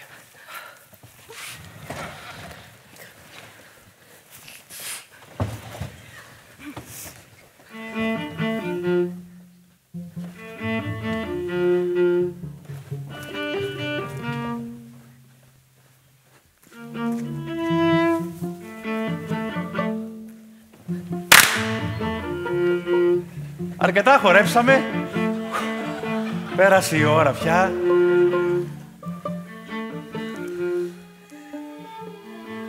Σας ευχαριστώ πάρα πολύ για όλα. Τι έγινε άραγε στην παραλία όταν σφάξανε την κόρη του αρχηγού? Φύσηξε ξανά άραγε? Ή όχι? Πολύ θα ήθελα να μάθω.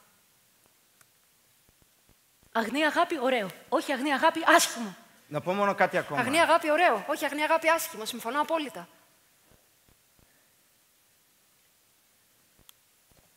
Δεν μπορούν όλοι αυτοί να καταλάβουν, για παράδειγμα, ότι οι φεδροί άνθρωποι είναι το ίδιο απαραίτητοι με τους χορευτές.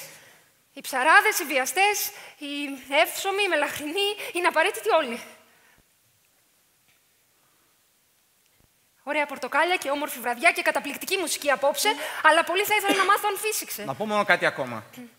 Θα σας απασχολήσω μόνο ένα λεπτό.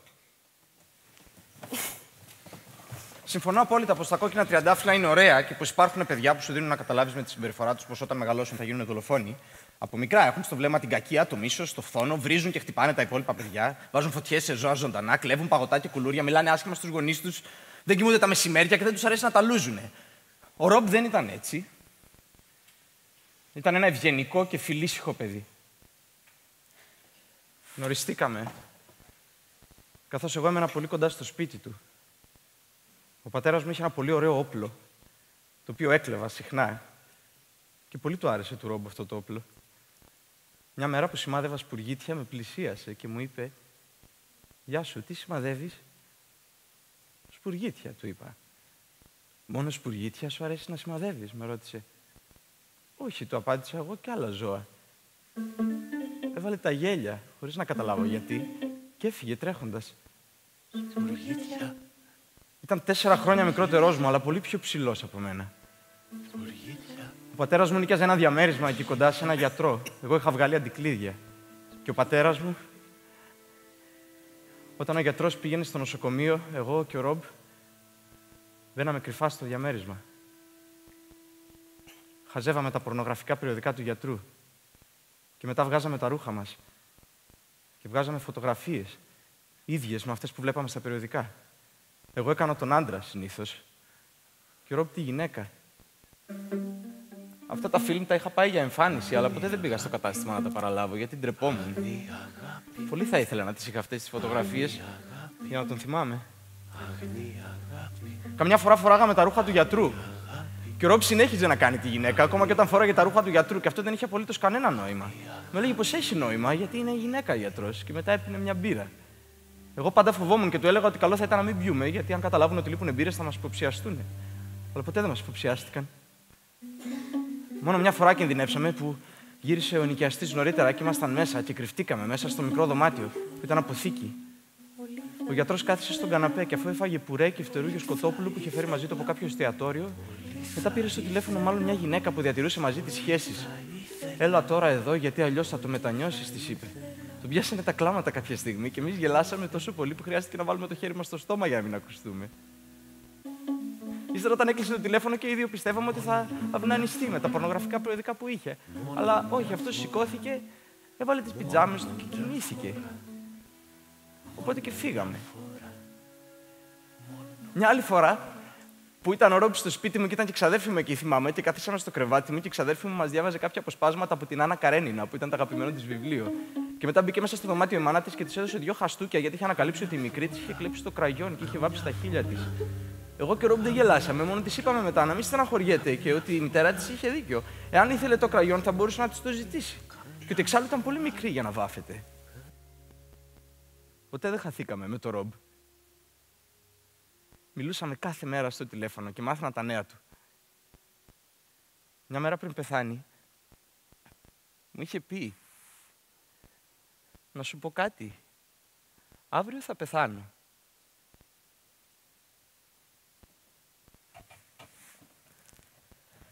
Δεν αντέχω άλλο.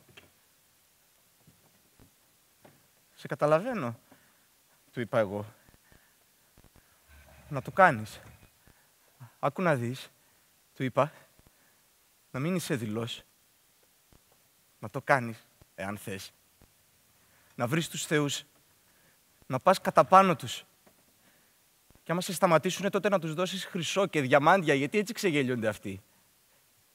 Και άμα φτάσεις μέχρι τον ήλιο, μέχρι πιο πάνω από εκεί που πετάνε τα πουλιά, μέχρι πιο πάνω από εκεί που φτάνουν οι σφαίρες του όπλου που έκλεβα από τον πατέρα μου, τότε δεν θα μπορεί να σε βρει κανείς. Ο ήλιος είναι τεράστιος, το ξέρεις καλύτερα και από μένα, του είπα, και ο φαλός του επίσης. Οπότε κρύψου εκεί και κάνε τον ήλιο να καυλώσει. Και έτσι θα έχουμε κι εμείς, εδώ κάτω, καλοκαιρία. Κάντο για εμάς. Που αυτές οι καταιγίδες μας έχουν καταστρέψει όλες τις καλλιέργειες τα τελευταία χρόνια. Κάντο για μένα, που τίποτε άλλο δεν σου έχω ζητήσει όλα αυτά τα χρόνια. Ούτε φαγητό, ούτε χρήματα, ούτε φιλοξενία. Βρες το φαλό του ήλιου και με το ένα σου πια χέρι, το μοναδικό, χάιδεψέ τον. Γιατί αν δεν το κάνεις, τότε δεν θα είσαι πραγματικός φίλος. Δεν σου έχω ζητήσει τίποτα άλλο όλα αυτά τα χρόνια. Και όταν το κάνεις, να μου στείλεις μια φωτογραφία για να σε πιστέψω. Αλλά πρόσεχε, αν τη φωτογραφία την κατασκευάσεις σε κανέναν υπολογιστή και ο ήλιος είναι ψεύτικος ή ο φαλός είναι ψεύτικος, θα το καταλάβω όσο καλά και αν το φτιάξεις. Καλύτερα να μου πεις από τώρα ότι δεν μπορείς, παρά να προσπαθήσεις να με κοροϊδέψεις. Θα το κάνω, μου είπε. Για σένα θα το κάνω. Ύστερα κλείσαμε το τηλέφωνο. Εγώ γύρισα στη σύσκεψη από την οποία είχα βγει και εκείνος γύρισε στο κελί του. Κάθισε στο κρεβάτι του και είπε: οι ευτυχισμένες οικογένειες είναι ίδιες και απαράλλαχτες. Κι εγώ που είμαι τόσο αγύμναστος, νιώθω να έχω τόση δύναμη στο σώμα μου σαν να έχω γυμναστεί για μήνες ολόκληρους. Αυτό δεν το καταλαβαίνω. Και είναι πάλι άλλες φορές που καταλαβαίνω τα πάντα. Είπε. Δεν πειράζει όμως. Αν είναι να σταματήσει η κακοκαιρία, ας σταματήσει μια και καλή, είπε. Μετά ανέβηκε στη στέγη της φυλακής, φορώντας μόνο το βρακί του. Και πήδηξε στο κενό. Για μένα το έκανε. Μετά από 2 μέρες σταμάτησε και η κακοκαιρία που είχε καταστρέψει όλες τις καλλιέργειες. Ήταν καλός ο Ρομπ. Δεν θα ξεχάσω ποτέ ούτε το πρόσωπό του, αλλά ούτε και το χέρι του. Παλιά, όταν ήταν μωρό, το χέρι του είχε μαλακά νύχια και καθόλου τρίχες στα δάχτυλα και στον καρπό. Έσφυγε τη γροθιά και έμπαινε στο στόμα του και το έγλυφε μόνο. Γιατί δεν είχε τότε δόντια για να το δαγκώσει. Γιατί αν είχε τότε δόντια ο Ρομπ, θα το δάγκωνε. Οι κινήσεις του χεριού του τότε ήταν σπασμωδικές, χωρίς καμία χάρη, χωρίς κανένα σκοπό. Έπιανε πράγματα που δεν ήθελε να πιάσει, με τρόπο άσχημο, και έβλεπε την παλάμη να λερώνει, να υδρώνει, να κοκκινίζει, αλλά δεν τον ενδιέφερε. Το μόνο που τον ενδιέφερε ήταν να μάθει να χρησιμοποιεί αυτά τα δάχτυλα σωστά. Να μπορούν πρωτίστως μεταξύ τους να συνεννοούνται και μετά να τον κάνουν να συνεννοείται με τους άλλους. Να μπορεί να δείχνει μια κατεύθυνση, τεντώνοντας το δείκτη, ή να επισημαίνει ότι κάτι είναι καλό, ενώνοντας τον αντίχειρα με το δείκτη.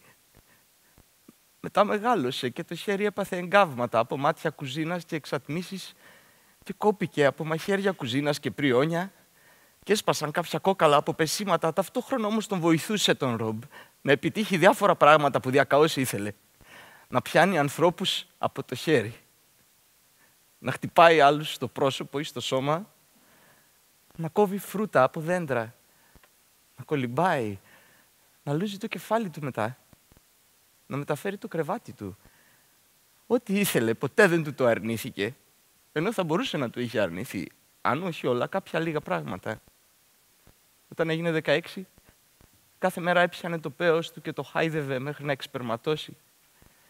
Και τα σπέρματα, λίγα ακόμη τότε, έτρεχαν πάνω στο δέρμα του χεριού μέχρι να το σκουπίσει. Κολούσαν τα δάχτυλα μεταξύ τους, καθώς πολλές φορές δεν το έπλαινε μετά. Και μετά την άλλη μέρα ξανά τα ίδια. Πολλές φορές το ίδιο αυτό χέρι ακουμπούσε τον πατέρα του, την κοιλιά του, τα γόνατά του, τα πόδια του, όσο αυτός κοιμόταν. Προσπάθησε κανένα 2 φορές να κάνει το χέρι να χαϊδέψει τον μπούτσο του πατέρα του, αλλά την τελευταία στιγμή φοβήθηκε μην ξυπνήσει. Μετά το χέρι έβγαλε τρίχες στους καρπούς και τότε ήταν που άρχισε να το λερώνει με αίμα. Θυμάμαι την πρώτη φορά που έγινε έτρεμε για πολλή ώρα. Τη δεύτερη φορά λιγότερο. Και όσο περνούσε ο καιρός αποκτούσε όλο και περισσότερη σταθερότητα. Με μαχαίρια τους σκότωνε όλους. Ή με πιστόλια. Και έτσι πως έτρεχαν τα αίματα πάνω στο χέρι. Το σήκωνε ψηλά και το έφερνε στο στόμα του και το έγλυφε λίγο. Χωρίς όμως να του αρέσει η γεύση του αίματος. Και πάντα θυμάμαι έπαιρνε μια έκφραση αηδίας μετά. Τότε εκείνη την εποχή άρχισαν τα νύχια του να βρωμίζουνε. Έως τότε ήταν πάντα κομμένα και καθαρά. Τότε άρχισαν και να τον κυνηγάνε. Και κάποια στιγμή βέβαια τον πιάσανε και το χέρι του χάιδευε το κεφάλι για τα μαλλιά. Είχε ωραία μαλλιά. Ή έμπαινε στον κόλο του μερικά βράδια στη φυλακή που δεν ίσταζε. Και αυτό τον χαλάρωνε. Και έμπαιναν στην αρχή 2 δάχτυλα και μετά 3. Και ύστερα έμπαινε όλος ο καρπός. Και έτσι τον έπαιρνε ο ύπνος. Και έτσι ξυπνούσε το επόμενο πρωί, νιώθοντας μέσα στα σπλάχνα του ένα άλλο κομμάτι, που και αυτό σώμα του ήτανε, αλλά έμοιαζε ξένο εκεί και αυτό τον διασκέδαζε πολύ. Το πώς γίνεται να βάζει κομμάτι από το σώμα του μέσα στο σώμα του και να νιώθει ότι το κομμάτι αυτό δεν είναι εκεί δικό του σώμα. Μια μέρα, το χέρι τον βοήθησε να δραπετεύσει. Τον βοήθησε να σκαρφαλώσει στη στέγη της φυλακής και να πηδήξει έξω. Και όταν έφτασε σε ένα μέρος που ένιωθε πια ασφαλής, το χέρι τον βοήθησε να πιει νερό από ένα βρώμικο ποτάμι. Ήταν χαρούμενος. Καιρό είχα να τον δω τόσο πολύ χαρούμενο. Κάθισε κάτω από ένα δέντρο και ζήτησε από το χέρι να βγάλει τη φωτογραφία από την τσέπη του και να του τη δείξει. Το χέρι μπήκε στη δεξιά τσέπη. Μετά μπήκε στην αριστερή. Και μετά μπήκε στις πίσω τσέπες.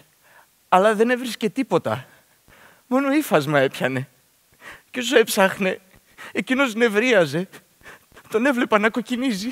Ήξερα καλά τον Ρομπ. Ήξερα ότι ήταν ευέξαπτος και δεν μου έκανε καμία κατάπληξη όταν με το άλλο του χέρι έβγαλε ένα σουλιά από την κάλτσα του και έκοψε το χέρι.